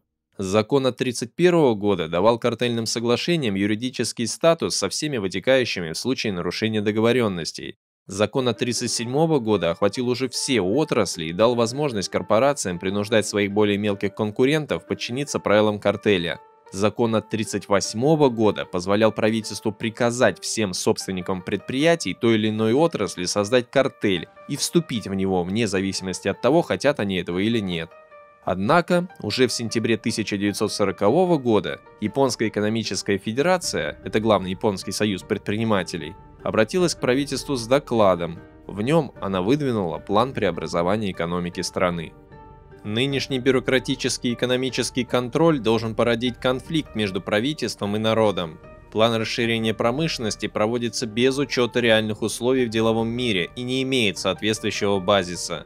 Отсюда проистекают неправильное распределение материалов и оборудования, канцелярская волокита, размножение различных контрольных органов и конфликты между ними. В целях ликвидации всех этих недостатков бюрократического контроля существующие частные предприятия должны быть так объединены и приспособлены, чтобы их можно было реорганизовать в главных отраслях промышленности в мощные картели. Последним следует предоставить большой объем полномочий в области контроля с тем, чтобы частные предприятия могли поощряться к проявлению творческой инициативы и к проведению автономного контроля под свою ответственность. Спустя 2 месяца эта же организация опубликовала свой вариант новой экономической структуры, составленной представителями крупнейших японских концернов. В соответствии с пожеланиями олигархов, в 1941 году был издан указ об ассоциациях в главных отраслях промышленности, который устанавливал так называемую новую экономическую структуру. Вот что говорит отчет о японских концернах. Этот указ, содержащий 56 статей, предоставил зайбацу право осуществлять именно тот контроль над промышленностью, к которому они стремились. Статья 6 облекала ассоциации полномочиями осуществлять контроль над производством и распределением продукции соответствующей отрасли, а также проводить контроль над снабжением рабочей силой, сырыми материалами, капиталом и другими ресурсами, необходимыми для функционирования отрасли. Хотя этот контроль номинально осуществлялся правительством, по существу он проводился ассоциациями, в которых доминирующее положение обычно занимали представители зайбацу. Президенты всех ассоциаций отбирались соответствующим министром из числа кандидатов, выдвинутых ассоциацией. Подобранный таким путем президент назначал директоров, членов правления и всех других должностных лиц и направлял всю деятельность ассоциации. Возьмем в качестве примера следующие 12 контрольных ассоциаций. 8 из указанных лиц связаны непосредственно или по линии родственных отношений с организациями дзайбацу. Способ создания ассоциации давал гарантию, что доминирующую роль в каждой из них будет играть президент, ибо вся власть была сосредоточена в его руках. Имеются основания полагать, что в ряде случаев действия ассоциации благоприятствовали или обеспечивали преимущество членам ассоциации, принадлежащим к зайбацу, в ущерб остальным членам. Имеются также основания полагать, что очень крупные дзайбацу, когда им это было выгодно, вообще игнорировали ассоциации. Проводимые ассоциациями строгие меры применялись принудительно лишь по отношению к более мелким компаниям. Таким образом, новая экономическая структура – это наделение частных картелей чрезвычайными государственными полномочиями и правами, что давало в руки богатейших из богатых инструмент силового подавления и ограбления малого и среднего бизнеса самым наглым, самым неприкрытым способом. Вскоре после этого многие мелкие компании были вынуждены слиться с крупными промышленными концернами, господствовавшими в контрольных ассоциациях. 14 мая 1942 года был издан и вступил в действие указ о регулировании предприятий, предоставлявший правительственным министрам полномочия требовать слияния фирм, воспрещать их продажу и контролировать иным образом их операции.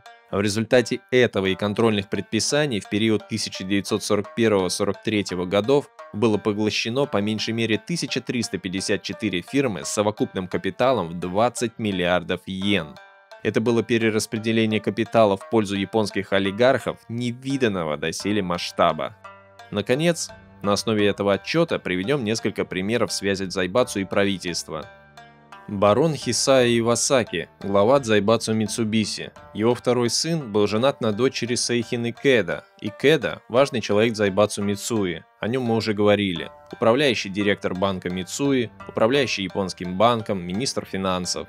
Сестра барона Ивасаки была замужем за депутатом парламента и министром иностранных дел Кидзюро Сидыхара. Племянница Ивасаки была замужем за Кейдзе Сибудзава, это председатель совета директоров Токийского сберегательного банка, вице-президент банка Дайити, председатель финансовой контрольной ассоциации, управляющий японским банком, депутат парламента, министр торговли и промышленности, руководитель военно-экономического бюро, а также министр финансов. Старшая дочь барона Ивасаки была замужем за дипломатом Рензо Савада. Племянник барона работал в Министерстве иностранных дел, а жена племянника была дочерью Тейдзабура Секи, заместителя министра императорского двора и депутата парламента. Наконец, сестра Ивасаки была женой Ката Такааки, бывшего посла в Лондоне, премьер-министра и лидера партии Минсейто. Тэдзиро Тойода, адмирал флота, министр торговли и промышленности, министр иностранных дел и колоний, министр вооружений, президент контрольной ассоциации по чугуну и стали, был связан семейными узами с Дзайбацу Митсубиси. Тоетаро Юки, управляющий директор лондонского отделения Дзайбацу Ясуда, а затем директор трест-компании Мицуи. Президент Японского промышленного банка, управляющий Японским банком, министр финансов, депутат, член Совета Ассоциации помощи трону, советник Министерства Великой Восточной Азии. Йосисуке Аюкава, глава Дзайбацу Ниссан. Его сводный брат Фусунасуке Кухара был видным японским политиком, а сам Аюкава был депутатом парламента, членом совещательного совета при кабинете министров. Гинзиро Фудзивара, концерны Nissan и Mitsui. Министр торговли и промышленности, министр без портфеля в кабинете Тодзио и министр вооружений. Барон Китидзаэмон Сумитомо, один из самых богатых людей в Японии, президент головной компании Сумитомо. Женился на внучке влиятельного японского политика принца Сайонзи Киммоти, дальнего родственника императора Хирохита. Масацуне Агура, главный директор головной компании Сумитомо, занимал посты министра без портфеля, министра финансов, президента экономического совета Восточной Азии, главного экономического советника марионеточного нанкинского правительства и министерства по делам Великой Восточной Азии. Он также был президентом Банка военных финансов и главным директором Золотого запаса военного времени. Связи перечисленных здесь деятелей Дзайбацу с правительством представляют собой только отдельные примеры для иллюстрации общего типа отношений. Сетью таких связей, простирающихся во всех направлениях, правительство охвачено в такой степени, какая сравнима лишь с размерами проникновения промышленной, коммерческой и финансовой экспансии старых Дзайбацу в экономическую жизнь страны. Интересы Дзайбацу оказывались в должной мере представленными во всех правительственных делах, а направление осуществления правительственной политики было во многих случаях непосредственно доверено членам группы Дзайбацу.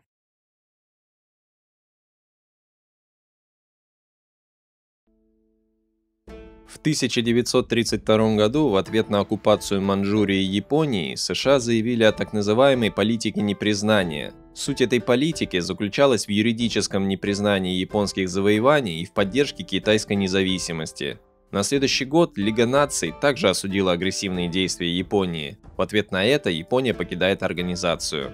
Однако политика непризнания на деле была простым сотрясанием воздуха. На практике никаких мер по противодействию агрессии сделано не было. Никаких санкций, никакой экономической блокады и подобного. Наоборот, заявив о своей озабоченности, США в то же самое время стали Японии помогать.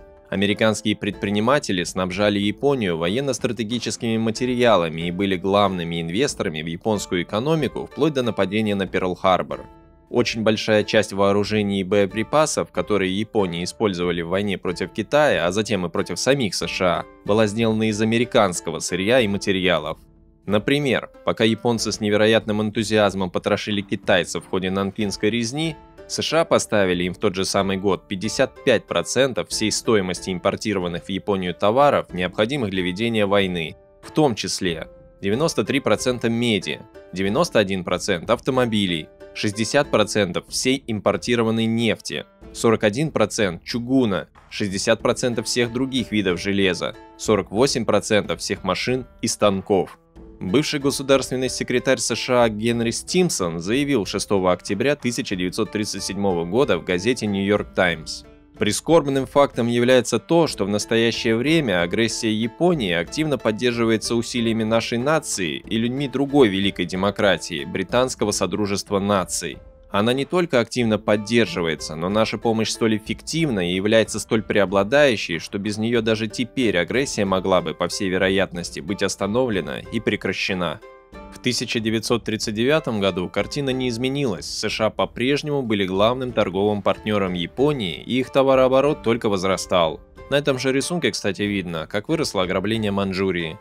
Что же касается американских инвестиций, по данным на 6 декабря 1941 года, из всего оплаченного капитала в Японии, принадлежавшего иностранцам, на долю американцев приходилось почти 80%. Среди инвесторов были такие гиганты, как Ford, General Motors, General Electric, Standard Oil, Westinghouse, банкирский дом Моргана, банки National City, Kuhn Lep & Company и другие.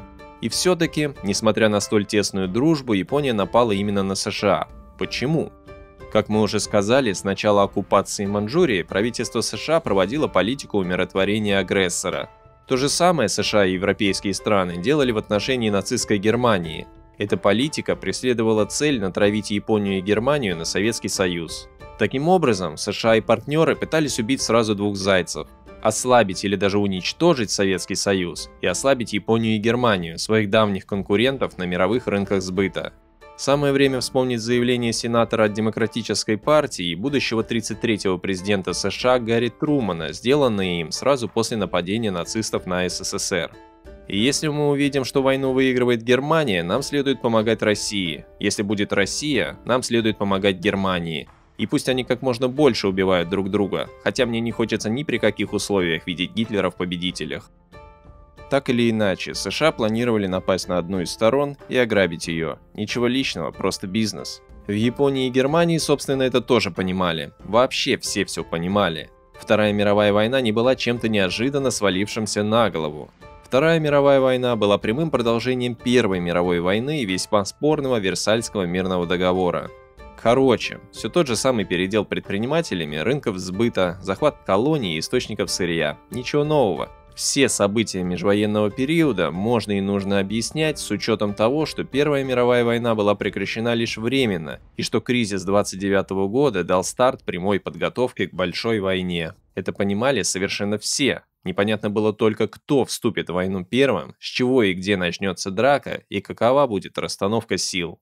Капиталисты делят мир не по своей особой злобности, а потому что достигнутая ступень концентрации заставляет становиться на этот путь для получения прибыли. Между союзами капиталистов складываются известные отношения на почве экономического раздела мира, а рядом с этим, в связи с этим, между политическими союзами, государствами складываются известные отношения на почве территориального раздела мира, борьбы за колонии, борьбы за хозяйственную территорию.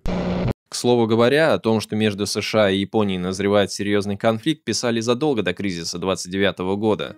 В 1920 году, в то время как американские и японские империалисты совместно грабили Дальний Восток, все тот же Ленин пишет: «Из-за Тихого океана и обладания его побережьями уже многие десятилетия идет упорнейшая борьба между Японией и Америкой, и вся дипломатическая, экономическая, торговая история, касающаяся Тихого океана и его побережий, вся она полна совершенно определенных указаний на то, как это столкновение растет и делает войну между Америкой и Японией неизбежной». Японский бизнес, повсюду где он не находился под охраной своей армии, наталкивался на конкуренцию европейских и американских концернов. И если во внешней торговле японские товары могли конкурировать за счет нищего японского населения и вытекающей из этого низкой себестоимости товаров, то японские капиталы при равных условиях приложения были практически неконкурентоспособны. И европейские и американские предприниматели охотно инвестировали в китайские и другие предприятия за куда более меньшие прибыли, чем японские предприниматели привыкли получать у себя дома. Японцы стремились вкладывать за границей только в том случае, если они могли получить прибыли более высокие, чем в Японии. Средний японский промышленник считает, что у него дела идут плохо, если он не смог сделать чистых 15%, его цель по меньшей мере 20%. Toyota Bosaki в Шанхае в 1933-39 годах показала в среднем 24% прибыли. Сахарная компания Тайваня Мэйди, по ее собственным данным, приносила в 1938-39 годах 40%. Другая такая же компания на Тайване за те же годы – 33%. Японская телефонная компания в Дайрене в 1936-40 годах получила прибыль в 45%. И японские компании могли процветать только в тех странах, где при поддержке вооруженной силы все предприятия были монополизированы, а все другие национальности вытеснены. Иными словами, для того, чтобы инвестировать в азиатские колонии с привычной для себя выгодой, японский бизнес должен был уничтожить всякую конкуренцию. До кризиса 1929 года основное противостояние Японии и США приходилось на китайские рынки сбыта. В 30-х годах японская торговля и демпинг, возглавляемые Дзайбацу Мицуи, стали угрожать американским интересам не только в Китае, но и в Британской Индии, Британской Малайе, Голландской Ост-Индии, Австралии, Бразилии, Аргентине, Канаде и даже в самих США. Японский торговый флот во главе с Mitsubishi успешно конкурировал с американцами даже на океанских линиях, ведущих к США. Малайский каучук, филиппинский сахар, австралийская шерсть, китайские меха, шкуры, яйца и тому подобное зачастую доставлялись в Америку на японских судах. Рано или поздно усиление борьбы за внешние рынки сбыта должно было привести к уничтожению свободной торговли и началу политики протекционизма. Ввозные таможенные пошлины, импортные квоты и торговые эмбарго, административные барьеры и так далее. И это случилось. В 30-е годы многие из перечисленных ранее стран из своих собственных интересов или под давлением США вводили те или иные ограничения. Япония отвечала взаимностью. С другой стороны, проводя политику умиротворения и наращивая товарооборот с Японией, американцы создали сильную зависимость японской экономики от своих рынков сбыта и своих стратегически важных поставок. Например, Япония сильно зависела от поставок нефти из США, в то время как сами США от Японии зависели очень слабо. После 1937 года задача подготовки Японии к большой войне стала номером один для всей экономики страны. Япония стремилась добиться независимости от поставок из-за рубежа, дабы защитить себя на случай торгового эмбарго или морской блокады. Однако, благодаря политике умиротворения и попустительствам японской агрессии, снижение зависимости от США могло пойти только по одному пути – дальнейшему наступлению на интересы США в Азии. Иными словами, американцы стали жертвой своей же собственной политики. Зачем нападать на сильный Советский Союз, если можно безнаказанно продвигаться вглубь Китая и дальше в сторону Индокитая, Филиппин, Голландской Индии и так далее? Складывалось ощущение, что США просто не способны ответить. Итак, война между Японией и США – это результат предпринимательской конкуренции за господство в Азиатско-Тихоокеанском регионе, в первую очередь из-за Китая, во вторую – стран Малайского архипелага и полуострова Индокитай. Тем не менее, не стоит забывать, что Япония вступила во Вторую мировую войну лишь в конце 1941 года. США всегда были гораздо сильнее Японии во всех отношениях, и напасть на них было далеко непростым решением. Для этого должны были сложиться определенные, помимо озвученных, обстоятельства. Этими обстоятельствами стали провалы всех агрессивных планов вокруг СССР. К концу 1937 года стало ясно, что война в Китае затягивается. Несмотря на это, Япония продолжала готовиться к войне против СССР, а также держать про запас вариант нападения на США. Однако последующие события нанесли серьезный удар по планам Японии и надеждам США. Советский Союз на голову разбил японцев что в 1938 году в районе озера Хасан, что в 1939 году в районе реки Халхингол. В последнем случае не без помощи монгольской армии, давайте не будем это забывать. Особенно сильно японцы были омрачены тем, что в то время как шли бои на Халхинголе, 23 августа 1939 года был подписан советско-германский договор о ненападении. Для Японии этот договор был как гром среди ясного неба. Он серьезно повлиял на всю японскую внешнюю политику. Давайте вновь обратимся к Токийскому процессу. Тот факт, что союз между Германией и Японией против СССР не был оборонительным по своему характеру, подтверждается также тем, что заключение Германии пакта о ненападении с СССР 23 августа 1939 года рассматривалось японскими лидерами как явное нарушение Германии своих обязательств по пакту Антикоминтерн. В письме японскому послу в Берлине от 26 августа 1939 года, которое должно было быть передано германскому министру иностранных дел, указывалось, что японское правительство рассматривает пакт о ненападении и договор, который недавно был заключен между германским правительством и правительством СССР, как противоречащее секретному соглашению, приложенному к пакту Антикоминтерн. Ну или вот еще. Подсудимые уже давно планировали и готовили агрессивную войну, которую они предлагали начать против СССР. Намерение состояло в том, чтобы захватить восточные территории страны, когда представится благоприятная возможность. Они также давно осознали, что их эксплуатация Восточной Азии и их планы на островах в западной и юго-западных частях Тихого океана приведут к конфликту с США, Великобританией, Францией и Нидерландами, которые будут защищать свои интересы и территории, находящиеся под угрозой. Они также планировали и готовились к войне против этих стран. Заговорщики заключили союз Японии с Германией и Италией, чья политика была столь же агрессивной, как и их собственная, и чьей поддержки они желали как в дипломатической, так и в военной областях, поскольку их агрессивные действия в Китае навлекли на Японию осуждение Лиги наций и оставили ее без друзей в Советах мира. Их предполагаемое нападение на СССР время от времени откладывалось по различным причинам, среди которых были, во-первых, озабоченность Японии войной в Китае, которая поглощала неожиданно большие военные ресурсы, и, во-вторых, пакт Германии о ненападении с СССР от 1939 года, который на время освободил СССР от угрозы нападения на ее западную границу и, возможно, позволил бы ей направить основную часть своих сил на защиту восточных территорий в случае нападения Японии.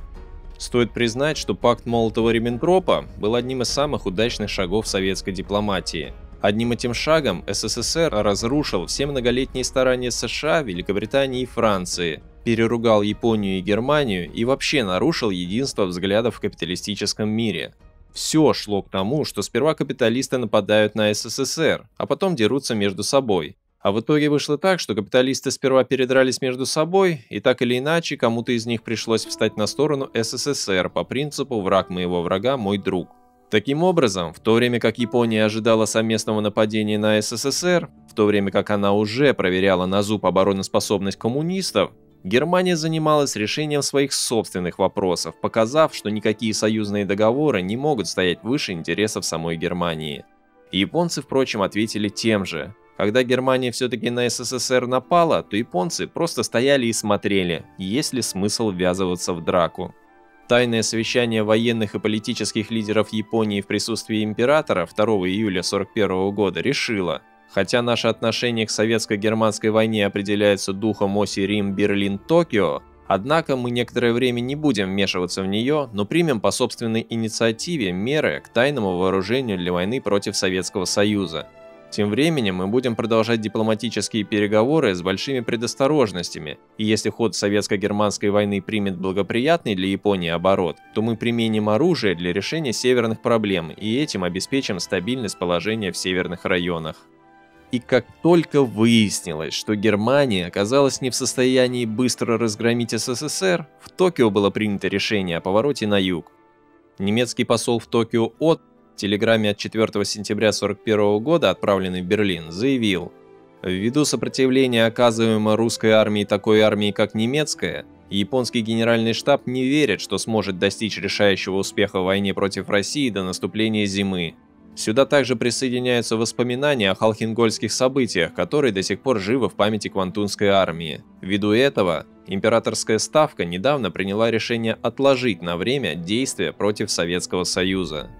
В телеграмме от 4 октября 1941 года Отто информировал Риббентропа о том, что ведение Японии войны против Дальневосточной армии, которая все еще считается сильной в боевом отношении, нельзя ожидать раньше весны. Упорство, которое проявил Советский Союз в борьбе с Германией, показывает, что даже нападением Японии в августе или сентябре месяце нельзя открыть дорогу на Сибирь в этом году. Страх перед СССР, разочарование в немецком союзнике и провал Блицкрига повернули Японию в сторону менее опасных для нее захватов на юге. Там японцы могли найти для себя относительно беззащитные колонии, обилие сырья и огромные рынки сбыта. Но там же они могли наткнуться на своего самого близкого партнера США, который также претендовал на ограбление Китая, стран Юго-Восточной Азии и Тихого океана.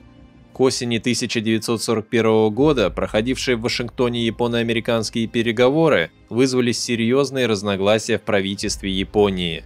По мере продолжения переговоров все яснее становилось, что США и Япония не в состоянии поделить этот регион мирным путем.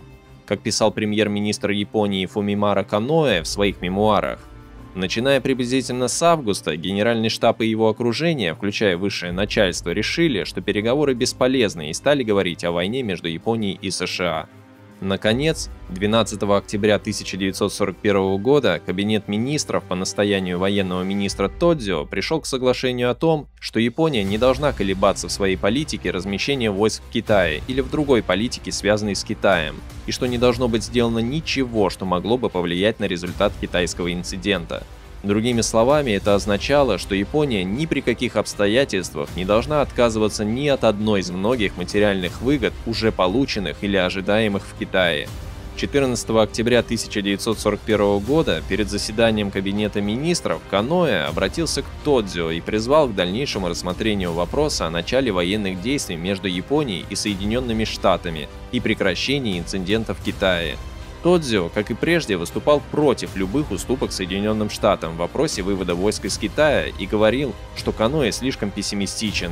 На заседании Кабинета министров, состоявшемся в тот день, Тодзио настаивал на своем мнении, что завело дискуссию в тупик. Каноэ ушел в отставку 16 октября 1941 года. Через 2 дня после этого был сформирован новый кабинет во главе с Тодзио. Японское телеграфное агентство Домэй Цусин поспешило сообщить мнение Дзайбацу о всех этих переменах. Перед лицом нынешней обстановки, которая не допускает даже минутных колебаний и нерешительности, финансовый мир выражает свое единодушное одобрение и доверие по поводу быстрого создания нового кабинета, намеревающегося объединить в одно целое политические и военные вопросы, а также по поводу последовавшей стабилизации политической обстановки. Финансовый мир ожидает от нового кабинета осуществления уже установленной политики. Воскресным утром 7 декабря 1941 года японские войска нанесли удар по американским военным базам, расположенным в окрестностях Перл-Харбора. Война между Японией и США началась.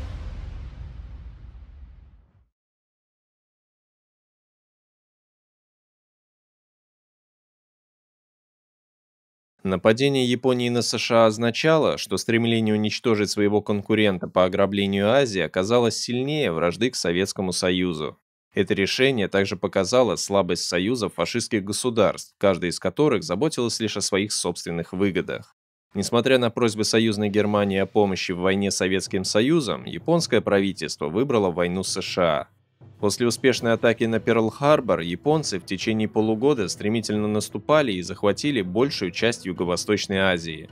В 1942 году, в момент своих наивысших успехов, Японская империя контролировала территории с населением в 440 миллионов человек, практически 20% жителей планеты.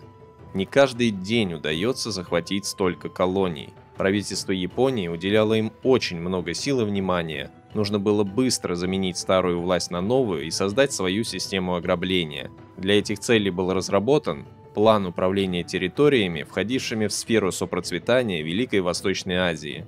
Стоит сказать, что впервые лозунг о так называемой сфере сопроцветания прозвучал в Японии лишь в 1940 году, хотя в действительности за этим словосочетанием скрывался лозунг агрессивных империалистических завоеваний, практикуемых Японией еще с конца XIX века.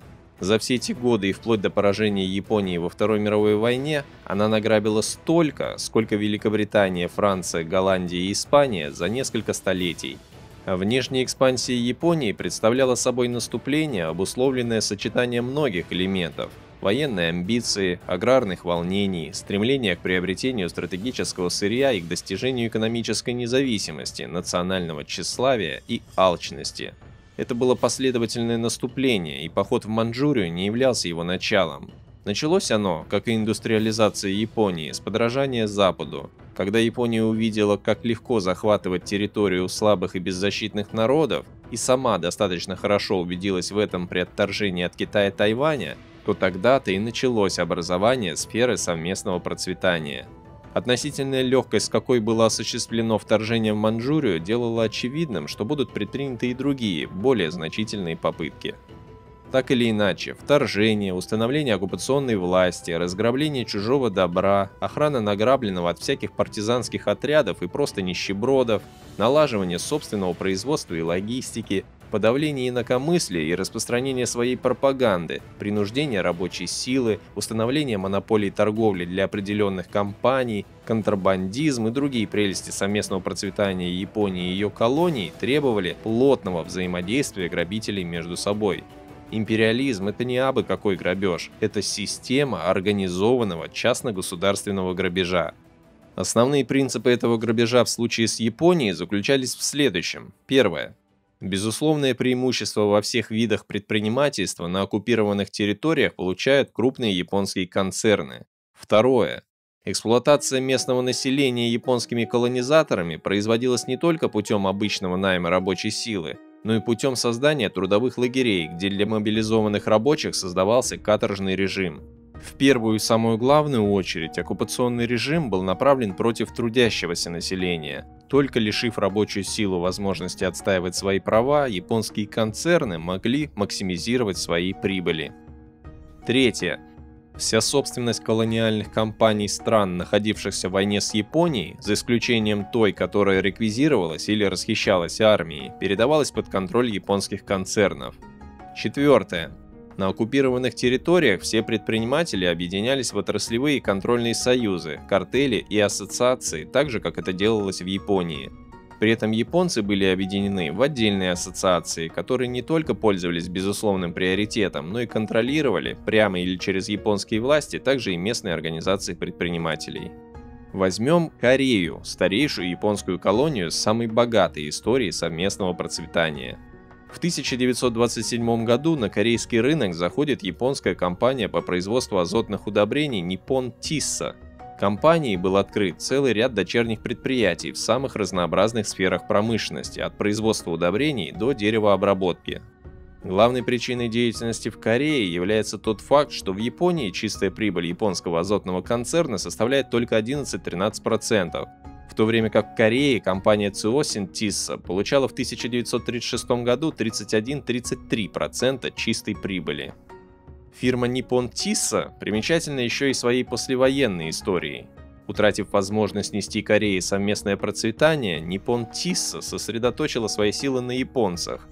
Долгие годы химический завод этой компании сбрасывал отходы производства в залив Минамата. Закончилось это тем, что в 1956 году на свет появилась совершенно новая болезнь – болезнь Минамата.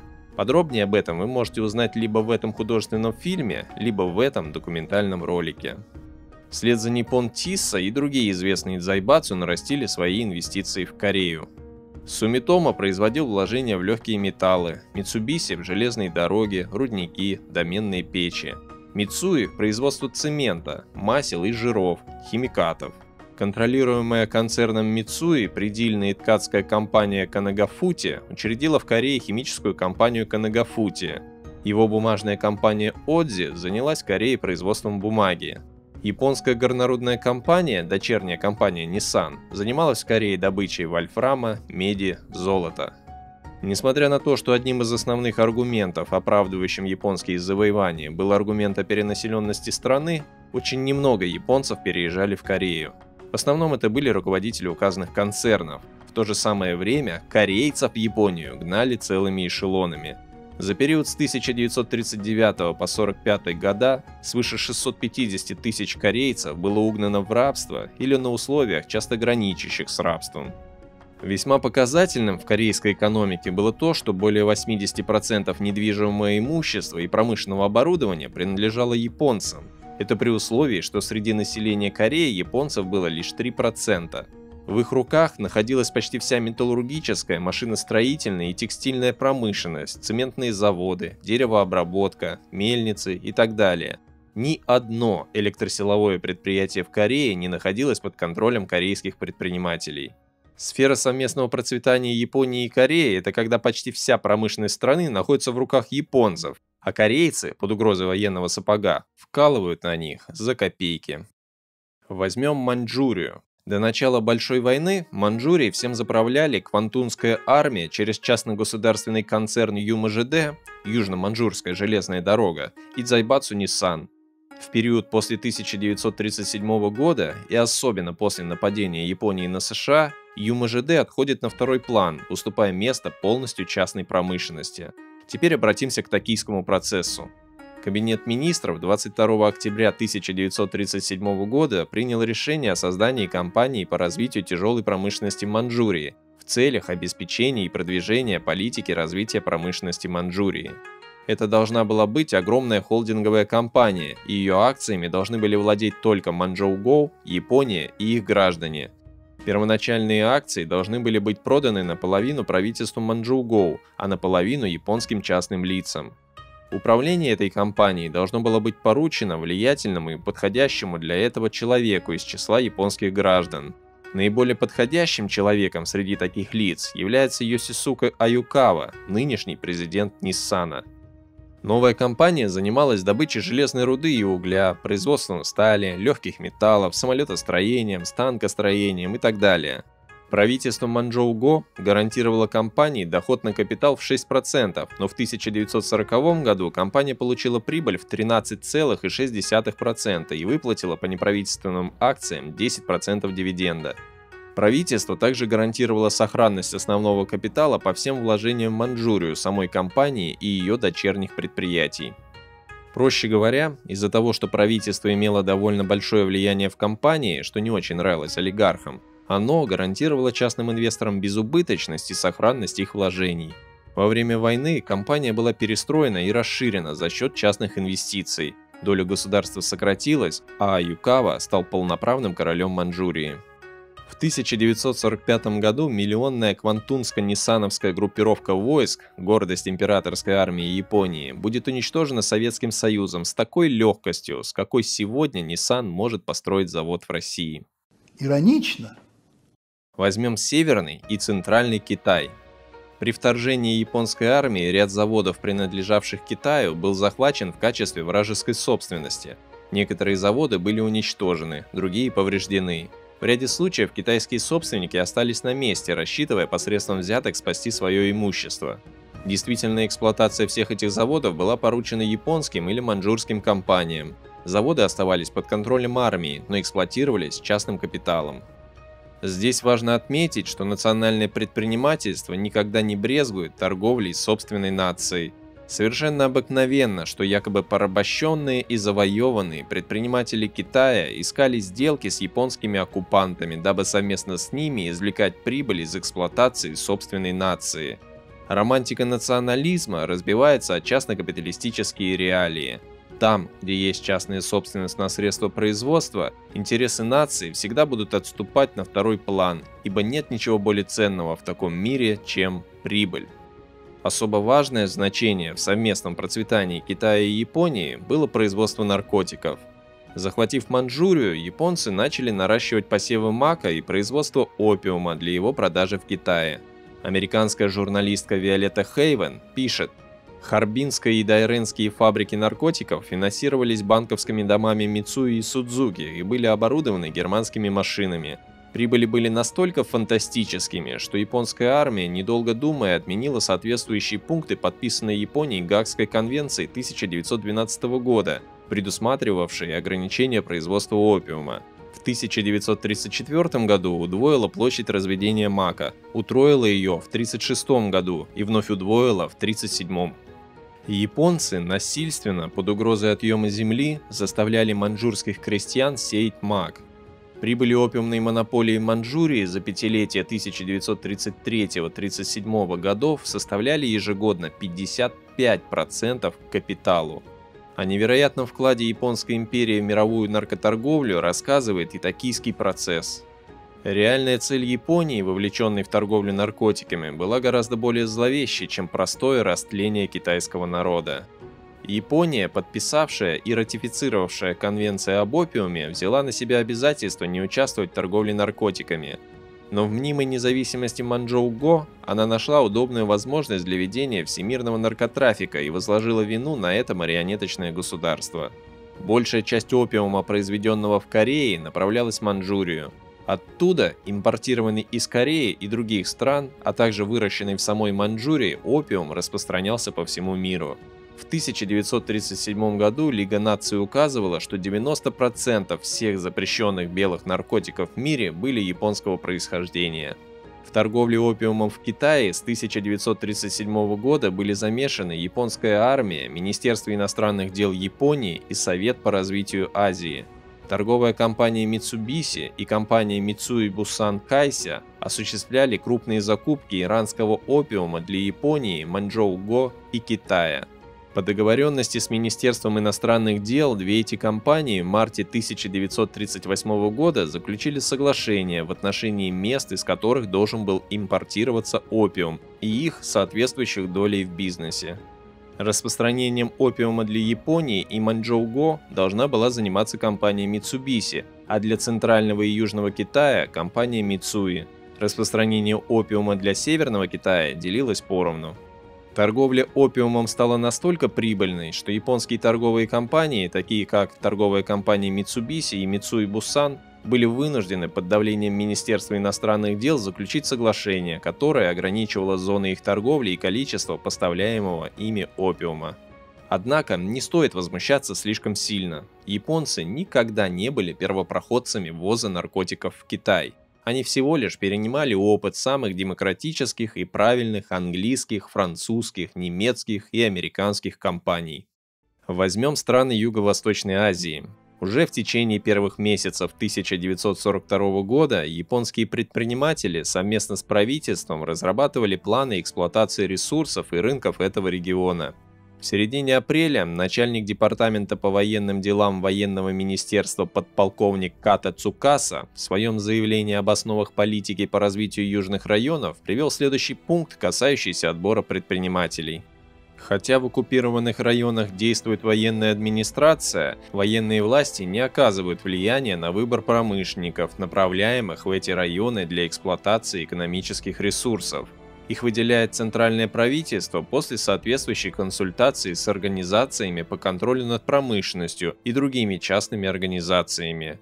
Выделенных таким образом лиц токийские власти направляют к военным начальникам на месте, и затем военные начальники направляют их работу по развитию экономических ресурсов. Появившаяся в журнале Diamondo 21 марта 1942 года статья майора Сёдзо Накадзима из императорской ставки говорит еще яснее. Хотя военное командование и должно осуществить контроль над программой развития Юга, едва ли его можно осуществить силами только императорской армии. Частные предприниматели, имеющие большой опыт в производстве тех или иных материалов, должны взять на себя практическое руководство предприятиями. Следует помнить, что эти предприниматели не должны выделяться только военными или военно-морскими властями, а лишь после консультации с другими компетентными государственными органами и с учетом мнений частных организаций по контролю. С захватом стран Юго-Восточной Азии осуществилась заветная мечта японских олигархов. Они стали владельцами крупных запасов природных богатств – каучук, олово, хром, никель, медь, свинец, цинк, нефть, уголь, железная руда, хлопок, рис и так далее. И Японская промышленная федерация писала: «Необходимо разделить промышленность стран Юга по нескольким районам и доверить каждому предпринимателю независимую эксплуатацию ресурсов». Если в Корее, Маньчжурии и отчасти Северном Китае японцы помимо прямого грабежа развивали военно-промышленный комплекс, то в странах Южных морей речь шла только о грабеже в своем самом наглом и неприкрытом виде. Насильственный отъем имущества, торговые сделки под принуждением, вывоз захваченного сырья, продуктов и оборудования в промышленные центры империи. В Индокитае крестьян принуждали расширять посевы риса, которые затем японцы скупали по ценам в несколько раз ниже рыночных. Там же Mitsubishi захватывает добычу фосфата. На Яве при помощи оккупационных властей все каучуковые, кофейные и другие плантации были переданы под контроль японских концернов. На Филиппинах все американские банки были заменены японскими, а Mitsui получил в свое распоряжение медные рудники. Все судостроительные заводы Сингапура перешли в руки Mitsubishi, а Гонконга в руки Mitsui и Mitsubishi. В сентябре 1942 года более 50 японских фирм уже развернули свою работу на Филиппинах, в том числе 10 в хлопкопредельной промышленности, 9 в лесной и 7 в горной. Хотя, быть может, и возникали трения между японскими концернами и местными военными властями, сохранившими за собой право надзора. Но на оккупированных территориях последние не могли, так же как и в Японии, обходиться без технического опыта предпринимателей, и в результате дзайбацу смогли монополизировать эксплуатацию ресурсов в только что захваченных районах. При этом, если вам кажется, что на ограблении колоний могут заработать только промышленные концерны, то вы ошибаетесь. Крупнейшие японские газеты и информационное агентство Домэй Цусин бросились осваивать новые территории. Газета «Асахи» контролировала всю прессу на острове Ява, газета «Майнити» и «Токио Нити-Нити» оккупировали Филиппины, Йомиури Хоти– Бирму, агентство Домэй Цусин– Суматру, Малайю и Северное Борнео. И все это не какие-то местечковые беспредельщики, а крупнейшие японские СМИ, которые в том или ином виде существуют и по сей день. Также в объятия японских олигархов должны были попасть и территории Советского Союза. В плане управления территориями в сфере сопроцветания Великой Восточной Азии вопрос о захвате территории Советского Дальнего Востока считался уже решенным. Оставался только вопрос о том, какая часть территории должна быть захвачена. В одном из разделов плана, озаглавленном «Будущее советских территорий», указывалось, что хотя в настоящее время этот вопрос нелегко решить ввиду того, что он должен быть решен в соответствии с Японо-Германским пактом, все же при любых обстоятельствах Приморье должно быть присоединено к Японии. Районы, прилегающие к Маньчжурской империи, должны быть включены в сферу влияния этой страны, а Транссибирская железная дорога должна быть отдана под полный контроль Японии и Германии, причем Омск будет пунктом разграничения между ними. Аппетиты японских предпринимателей не знали границ. Жадные до чужого добра, они хотели взять все и сразу. Однако Японская империя потерпела крах, а вместе с ней потерпели крах и Дзайбацу. Или нет?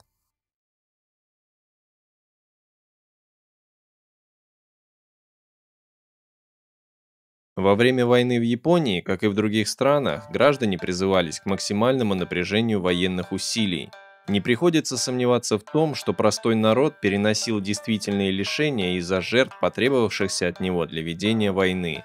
В противоположность принципу национальных жертв, налоговые ставки, вводимые различными законами, не кажутся основанными на учете платежеспособности. Правда, внешние факторы, как ущерб от воздушных бомбардировок, дали возможность почувствовать положение страны и тем, кто принадлежит к господствующей верхушке Японии. Однако напрасно мы будем искать в налоговых законах Японии проявление политики, стремящейся возложить на высшие слои бремя войны в такой степени, в какой оно было возложено на низшие. На самом деле, даже в самые тяжелые периоды войны, главным и решающим принципом государственной политики в области экономики был принцип обеспечения олигархам наиболее высоких прибылей. Мобилизация экономики в рамках так называемой новой структуры не могла быть основана ни на чем другом, кроме гарантии прибыли. За счет чего этого достигнуть? Конечно же, за счет бюджета. Выступая как весьма платежеспособный покупатель военной продукции, государство привлекало к себе все внимание олигархов. Иными словами, ядром военной экономики Японской империи был самый что ни на есть классический распил государственного бюджета. В 1931 году военные расходы составляли 29% всех бюджетных расходов, в 1937 году 72%, в 1945 – 95%. Таким образом, мобилизация экономики, война, грабеж и все остальное привели к более чем к пятикратному росту прибылей всех японских акционерных компаний в период с 1936 по 1944 года. Но это всего лишь средняя температура по больнице. Давайте вместе с американскими и другими исследователями спустимся в самые сокровенные недра корпоративной бухгалтерии, у входа в которые красуется надпись «Прибыль капиталиста – это награда за его талант». В первую очередь бросается в глаза небрежность корпоративной бухгалтерии. Чистые прибыли корпораций при исчислении их в Японии подвергаются всяким произвольным исправлениям и преуменьшениям. Финансовые отчеты, представляемые японским акционерам, являются курьезными по своей туманности и уклончивости. Создание фиктивных резервов, утаивание реальных прибылей и связанное с этим искажение актива и пассива принимаются как неотъемлемая особенность бухгалтерии корпораций. При таких отклонениях в методах составления финансовых отчетов вопрос о соблюдении законов становится почти академическим, но в Японии проходит мимо предложения о повышении требований к отчетности корпораций. Налоговое бюро Министерства финансов получает и рассматривает финансовые отчеты в связи с обложением прибыли корпораций. Лишь в редких случаях министерство выдвигало возражения по поводу представляемых ему данных, но все эти случаи относились к мелким корпорациям. Насколько известно, такие возражения никогда не выдвигались по отношению к предприятиям Дзайбацу. Конечно, это не значит, что вопрос об обогащении остался нераскрытым, скорее это говорит о грубости подсчетов, но в нашем случае нет нужды в какой-то особой точности. Главное увидеть тенденцию. За основу мы возьмем вот этот график, опубликованный в одном из отчетов штаб-квартиры главнокомандующего союзными оккупационными войсками в Японии, по-английски сокращенно СКАП. График называется «Финансовые позиции 17 холдинг-компаний Японии в период с 1930 по 1945 год». Глава комиссии по японским концернам Корвин Эдвардс пишет: по минимальному подсчету оплаченный капитал 17 ведущих холдинг-компаний составлял в 1944 году 24,6% капитала всех акционерных компаний Японии. Причем в ключевых отраслях на 15 из этих 17 компаний приходилось 51% всей японской добычи угля, 69% производства алюминия, свыше 50% древесины и бумаги, 88% паровых двигателей, 69% паровозов, 88% соды, 43% сульфата аммония, 33% мыла и 49% синтетических красителей. Особенно сильны позиции Дзайбацу в финансовой области. На их долю приходилось 57% активов и 71% займов из суд японских обыкновенных банков. На долю подконтрольных им сберегательных банков приходилось 99% активов всех сберегательных банков, на долю трест-компаний 69% активов всех трест-компаний. Они контролировали 74% всех активов компаний по страхованию от огня и 38% всех активов компаний по страхованию жизни. По сути дела, 17 этих компаний контролировали почти всю общественно-политическую жизнь страны. Важный момент. Исходя из этого графика, кажется, что самым крупным концерном был концерн Накадзима, но в действительности это было не так. Дело в том, что здесь показаны финансовые позиции только холдинг-компаний, то есть исключая все дочерние предприятия. У Накадзима дочерних предприятий было мало, ее основные активы были сконцентрированы в головной компании, а у таких гигантов, как Мицуи, Митсубиси, Сумитомо и Ясуда, они были разбросаны по множеству фирм самой разнообразной направленности. Вот, например, структура Дзайбацу Мицуи. Здесь сотни компаний. С нее давайте и начнем. Мицуи. В 1930 году активы головной компании Мицуи составляли чуть менее 400 миллионов йен. В 1945 году 1 миллиард 200 миллионов.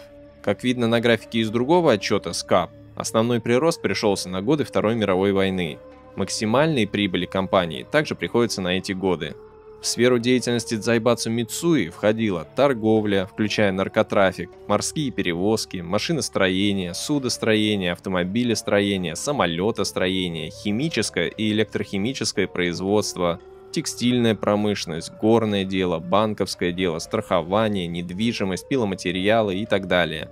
В число важнейших компаний Мицуи входила автомобильная компания Toyota. Будущий автогигант появился на свет в 1937 году. Предпринимательские таланты его основателей проявились сразу после принятия в 1936 году закона об автомобильных предприятиях, направленного на развитие отечественного автопрома. Вдобавок к этому, в 1939 году был введен запрет на импорт иностранных автомобилей. В годы Второй мировой войны Toyota была одним из основных производителей автомобилей и принимала активное участие в освоении национального бюджета. Toyota также участвовала в разграблении китайской промышленности. Mitsubishi. В 1930 году активы головной компании составляли 200 миллионов йен. В 1945 году эти активы утроились до 600 миллионов йен. Максимальные прибыли в 20% годовых головная компания показала в 1940 году. Однако, возьмем одно из дочерних предприятий – компанию тяжелой промышленности Mitsubishi. В 1936 году ее оплаченный капитал равнялся 76 миллионов йен. К концу войны он увеличился в 10 раз, до 750 миллионов йен. Дзайбацу Mitsubishi – это судо, самолеты и машиностроение, судоходство, электрооборудование, добыча нефти, угля и металлов, текстильная, металлургическая и химическая промышленность, торговля, банковское и страховое дело, производство стекла и так далее. Дзайбацу Сумитомо и Ясуда – это преимущественно финансовые корпорации, но также они занимались недвижимостью и строительством, разработкой плантаций на оккупированных территориях, машиностроением, электротехникой, производством телефонов, радио и других видов связи, металлургической и химической промышленностью, добычей драгоценных металлов и так далее. В 1930 году активы головных компаний Сумитомо и Ясуда равнялись примерно 200 и 100 миллионов йен соответственно. К концу 1945 года активы Сумитомо выросли в 6 раз, а Ясуда всего лишь 1,5. Максимальные прибыли также пришлись на годы Второй мировой войны. Но опять же, здесь речь только о головных компаниях. Если мы обратимся к отчету по японским концернам, то увидим. Поскольку предприятия Ясуда были в большей степени финансовыми, инфляционный характер военной экономики Японии чрезвычайно расширил совокупные активы, находящиеся под контролем Ясуда. Активы банка Ясуда выросли с 2 миллиардов 937 миллионов йен на 30 июня 1941 года до 17 миллиардов 914 миллионов йен на 31 августа 1945 года и с тех пор поднялись почти до 20 миллиардов йен. Активы трест-компании Ясуда выросли с 351 миллиона йен в конце 1940 года до 782 миллионов йен на 30 сентября 1945 года. Соответствующее увеличение наблюдалось в других банках и страховых компаниях, контролируемых Ясуда. Отчет СКАП пишет о главных компаниях Mitsui, Mitsubishi, Sumitomo и Ясуда. Эти дзайбацу вышли из войны с активами на общую сумму более 3 миллиардов йен по сравнению с 875 миллионами йен в 1930 году. Они достигли этого на основе получения правительственных субсидий, займов и привилегий, а также поглощения мелких фирм без существенного увеличения своих капиталовложений. Далее возьмем Hitachi, маньчжурскую инвестиционную компанию, и Nissan. Отчет по японским концернам пишет, что три эти компании, строго говоря, представляют собой единое целое – Zaibatsu Nissan. Головные компании Nissan и маньчжурская инвестиционная компания потеряли почти все свое добро после разгрома японских войск в Маньчжурии. Другое дело – Hitachi. Заводы компании Hitachi располагались преимущественно на территории Японии. Компания занималась производством электрических и промышленных машин и аппаратов, электрических проводов и кабеля, аппаратуры связи, паровозов и вагонов, специальных сталей. Встречаются также упоминания о производстве измерительных приборов, химических продуктов, керамических изделий, предметов вооружения и автомобилей. Nissan, кстати, тоже занимался производством автомобилей и входил в тройку самых крупных предприятий автопрома в годы войны. В период с 1930 по 1945 год активы Hitachi выросли в 100 раз, с 20 миллионов йен до 2 миллиардов. Максимальные прибыли Hitachi в 25% годовых пришлись на годы ограбления Ниссаном Маньчжурии и на годы Второй мировой войны. Концерн Kawasaki. Kawasaki – это судостроение, включая подводные лодки и авианосцы, производство паровозов, автомобилей, самолетов, электродвигателей, оружия и так далее. С 1930 по 1945 года активы компании выросли в 7 раз, с 220 миллионов йен до 1 миллиарда 600 миллионов йен. Наибольшие прибыли фирмы пришлись на период 1937-1944 годов. Концерн Nippon Tissa – японская компания по производству азотных удобрений, даровавшая миру болезнь Минамата. За указанный период ее активы выросли более чем в 10 раз, со 120 миллионов йен до 1 миллиарда 350 миллионов, а ежегодная прибыль составляла стабильные 10%. Наконец мы подошли к концерну, чьи собственники были наиболее талантливыми предпринимателями из всех остальных. Концерн Nakajima, сегодня более известный под именем Subaru. В 1917 году морской офицер Тикухей Накадзима оставил военную службу и основал одну из первых в Японии самолетостроительных компаний. В начале своей карьеры Накадзима был тесно связан с Zaibatsu Mitsui и получал от него кредиты. В 1935 году активы будущего Subaru составляли жалкие 23 миллиона йен. Однако с началом Японо-Китайской войны дела наконец-то пошли в гору.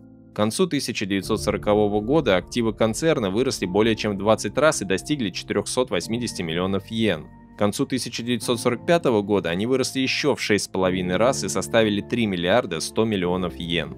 Менее чем за 15 лет фирма выросла более чем в 135 раз. Американский отчет о японских концернах пишет: история компании Накадзима представляет собой историю развития в Японии современной авиации при помощи щедрых правительственных субсидий, предоставляемых в форме прямых дотаций, скидок с налогов и так далее. Такая щедрость со стороны государства напрямую связана с тем, что глава семьи, основатель и самый крупный держатель акций концерна Тикухей Накадзима, был по совместительству влиятельным политиком и одним из главных идеологов установления фашистского террористического режима. После формирования нового кабинета Каноэ в 1940 году Накадзима посетил резиденцию нового премьера Каноэ и вел с ним беседу, после которой назначил распуск партии на 30 июля. В указанный день состоялся последний съезд партии. Обратившись к 300 присутствовавших, Накадзима призвал их к созданию сферы, включающей Восточную Азию и районы Южных морей, и к установлению нового мирового порядка на базе этой сферы. Сильная политика являлась, по его словам, залогом успехов в этом деле, а для осуществления сильной политики необходимым условием является создание прочной политической организации. Накадзима Тикухэй установил тесные связи с государственным аппаратом, что обеспечивало ему получение от правительства больших субсидий. Одни только суды промышленного банка, к которому Накадзима был особенно близок, составили к середине 1945 года 2,5 миллиарда йен. Перечень официальных политических постов Тикухэй Накадзима с 1930 года таков: член парламента, министр железных дорог, президент партии Сэйюкай, советник кабинета министров, советник ассоциации помощи трону, член комитета по разработке Конституции Великой Восточной Азии, министр вооружений и министр торговли и промышленности. Концерн Накадзима входил в число тех самых новых концернов, которые рвались начать войну как можно скорее, и прибыли, полученные им в итоге, отвечают на вопрос «почему?». В то время как отчаянные японские пилоты-камикадзе разбивались насмерть во имя светлого японского будущего, как они думали, авиационные компании Накадзима, Митсубиси и Кавасаки зарабатывали на этих ритуальных самоубийствах баснословные состояния. В 1941 году Япония выпустила 5000 самолетов, в 1944 году 28 тысяч. А теперь самое время напомнить еще и о роли США во всем этом деле. За помощь, помимо финансовой, японская авиационная промышленность обязана США больше, чем своему собственному правительству. Печальным является тот факт, что американские летчики сражались на истребителях и бомбардировщиках против самолетов, конструкции которых были первоначально разработаны в проектных бюро США. Многие японские авиационные моторы и воздушные винты были изготовлены по американским чертежам, приобретенным по лицензиям в довоенные годы. Значительное число ведущих японских авиационных инженеров получили ученые степени в Технологическом институте Массачусетса и Технической школе Стэнфорда в Калифорнии. Лучшие японские производственники прошли учебу на заводах Curtiss, Douglas, Boeing или Lockheed. В отдельных случаях проявлялось германское влияние военного времени. Но можно уверенно сказать, что японцы сражались на самолетах, в конструкции которых чувствовалось сильное влияние американцев. При этом, глядя на пятикратный рост производства самолетов, может сложиться впечатление о некой эффективности японской промышленности в годы войны. На самом деле, все это время промышленное производство падало, только падало, а весь рост авиастроения давался чудовищным ущемлением всех остальных отраслей. В 1941 году индекс промышленного производства был равен 123% от 1937 года, а в 1944 году всего 94%, то есть меньше, чем до начала Японо-Китайской войны. Иными словами, обогащение всех этих концернов, некоторые из которых умудрились заработать даже в 1945 году, несмотря на атомную бомбардировку, не было результатом ни фантастического роста промышленности, ни блестящего руководства талантливыми предпринимателями. Это было результатом насильственного перераспределения имущества трудящихся, малого и среднего бизнеса в карманы японских олигархов. Мицуи, Митсубиси, Nissan, Subaru и другие сделали колониями не только своих соседей, но и саму Японию. И действительно, пока дзайбацу сжирели день ото дня, простой народ терпел бедствия. Результаты воздушных нападений на городские центры больше всего сказывались на гражданском секторе экономики, которому эти налеты и наносили основной удар. Усталость, недостаточность питания, рост заболеваемости туберкулезом, чрезвычайная скученность населения – все это изматывало силы населения, доведенного фактически до полного изнеможения. Даже в Киото, в единственном крупном городе, не подвергшемся бомбардировкам, все взрослое население потеряло в весе примерно по 2,5 килограмма на каждого человека, в то время как 65% взрослого населения потеряло даже по 5 килограмм. Проблемы с продовольствием начались в 1943 году. Одним из способов их решения было резкое снижение продовольственных норм и ограничение потребления. До войны рабочие на тяжелой работе в угольных шахтах обычно потребляли от 1100 до 1400 грамм риса в день, помимо значительного количества рыбы и овощей. В 1941 году рабочие на тяжелой работе в шахтах угольной компании Mitsubishi потребляли около 700 грамм риса в день, не считая дополнительных продуктов. Хотя норма снабжения основными продовольственными продуктами в большинстве случаев сохранялась на одном уровне в течение всей войны, положение рабочих ухудшилось в результате сокращения выдачи дополнительных видов продовольствия. По словам чиновников компании, в 1945 году шахтеры на Кюсю могли приобрести только 10-15% того количества дополнительных продуктов питания, какое они имели в 1940 году. К концу войны эти рабочие жили лишь на одном пайке, состоявшем только из основных продуктов питания и равным лишь 700 грамм в день.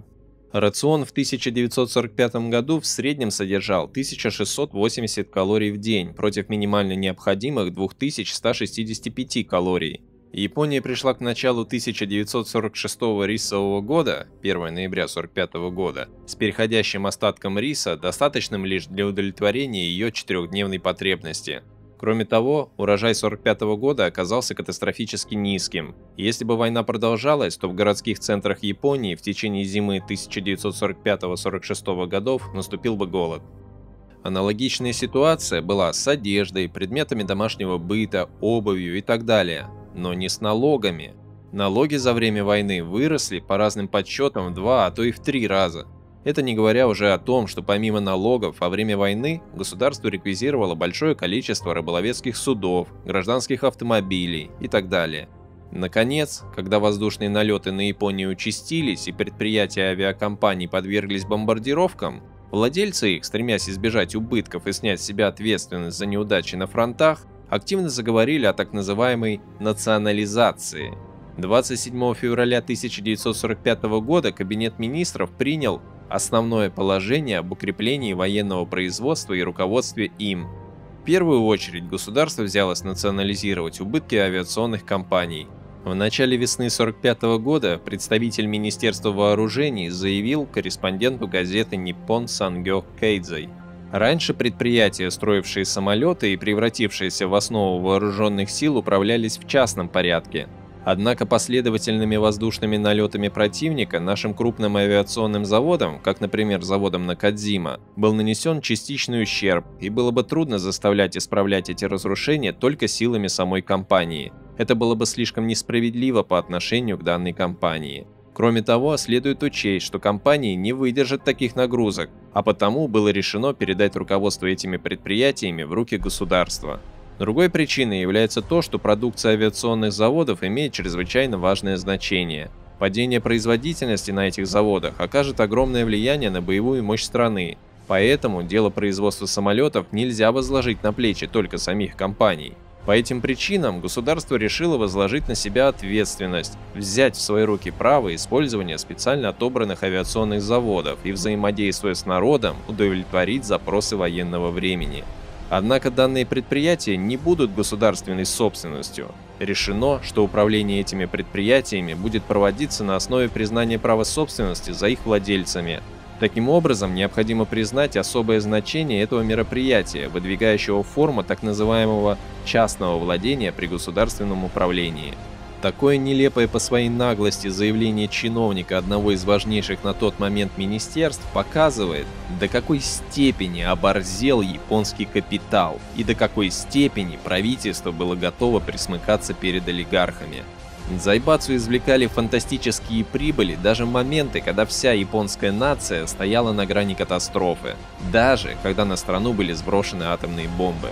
На жратву народу денег нет, на дотации олигархам всегда пожалуйста. В годы войны крупные концерны Японии добились тотального господства во всей общественно-экономической жизни страны и стали правительством де-факто. Таким образом, сущность японского фашизма, сущность так называемой новой структуры, заключалась в извлечении максимальных прибылей японскими олигархами при помощи последовательного и организованного полицейского терроризма.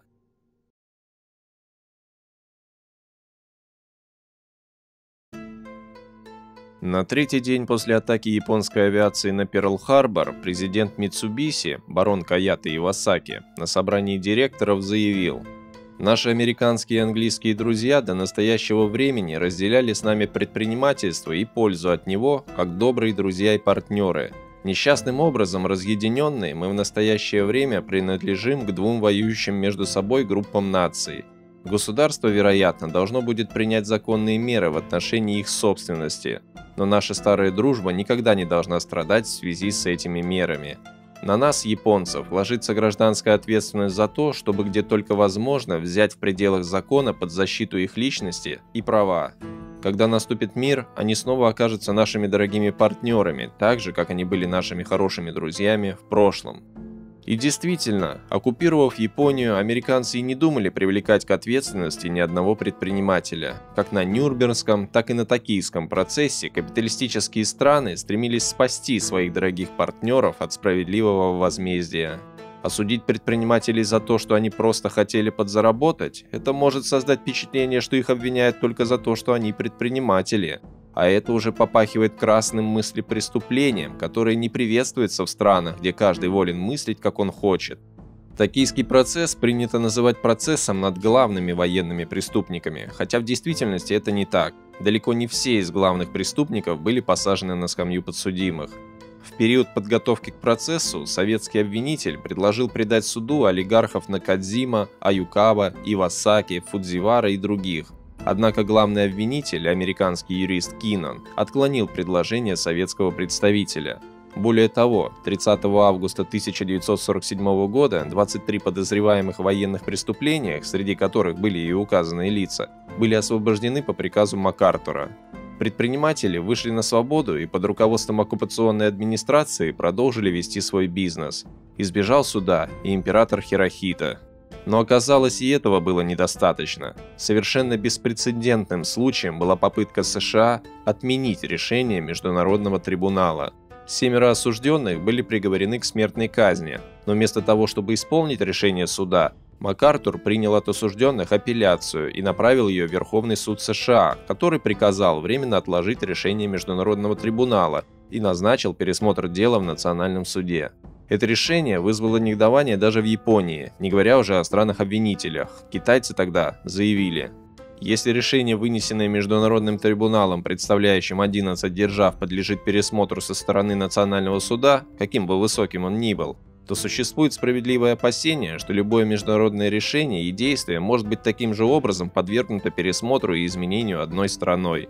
Под давлением мировой общественности Верховный суд США отказался пересматривать решение Международного трибунала. В ночь на 23 декабря 1948 года приговор суда был приведен в исполнение, 7 осужденных были повешены. Конечно, американские правящие круги спасали японских олигархов не из любви к Японии. Они так же, как и Дзайбацу, просто преследовали свои коммерческие интересы. США намеревались превратить Японию в свой военно-стратегический плацдарм в Азиатско-Тихоокеанском регионе. Для этого необходимо было не уничтожение Дзайбацу, а их подчинение. Американцы прекрасно понимали, что Япония – это не Филиппины и не Пуэрто-Рико, где все проблемы можно было решить голым насилием. Интересами Дзайбацу страна была пронизана буквально. Олигархи, политики, военные, интеллигенция, квалифицированные руководители, ОПГ, ультраправые террористы и так далее были связаны в один фашистский пучок, разорвать который было невозможно. Во всяком случае, не в тех исторических условиях, когда экономика страны была на грани катастрофы, а авторитет коммунистов был высок как никогда.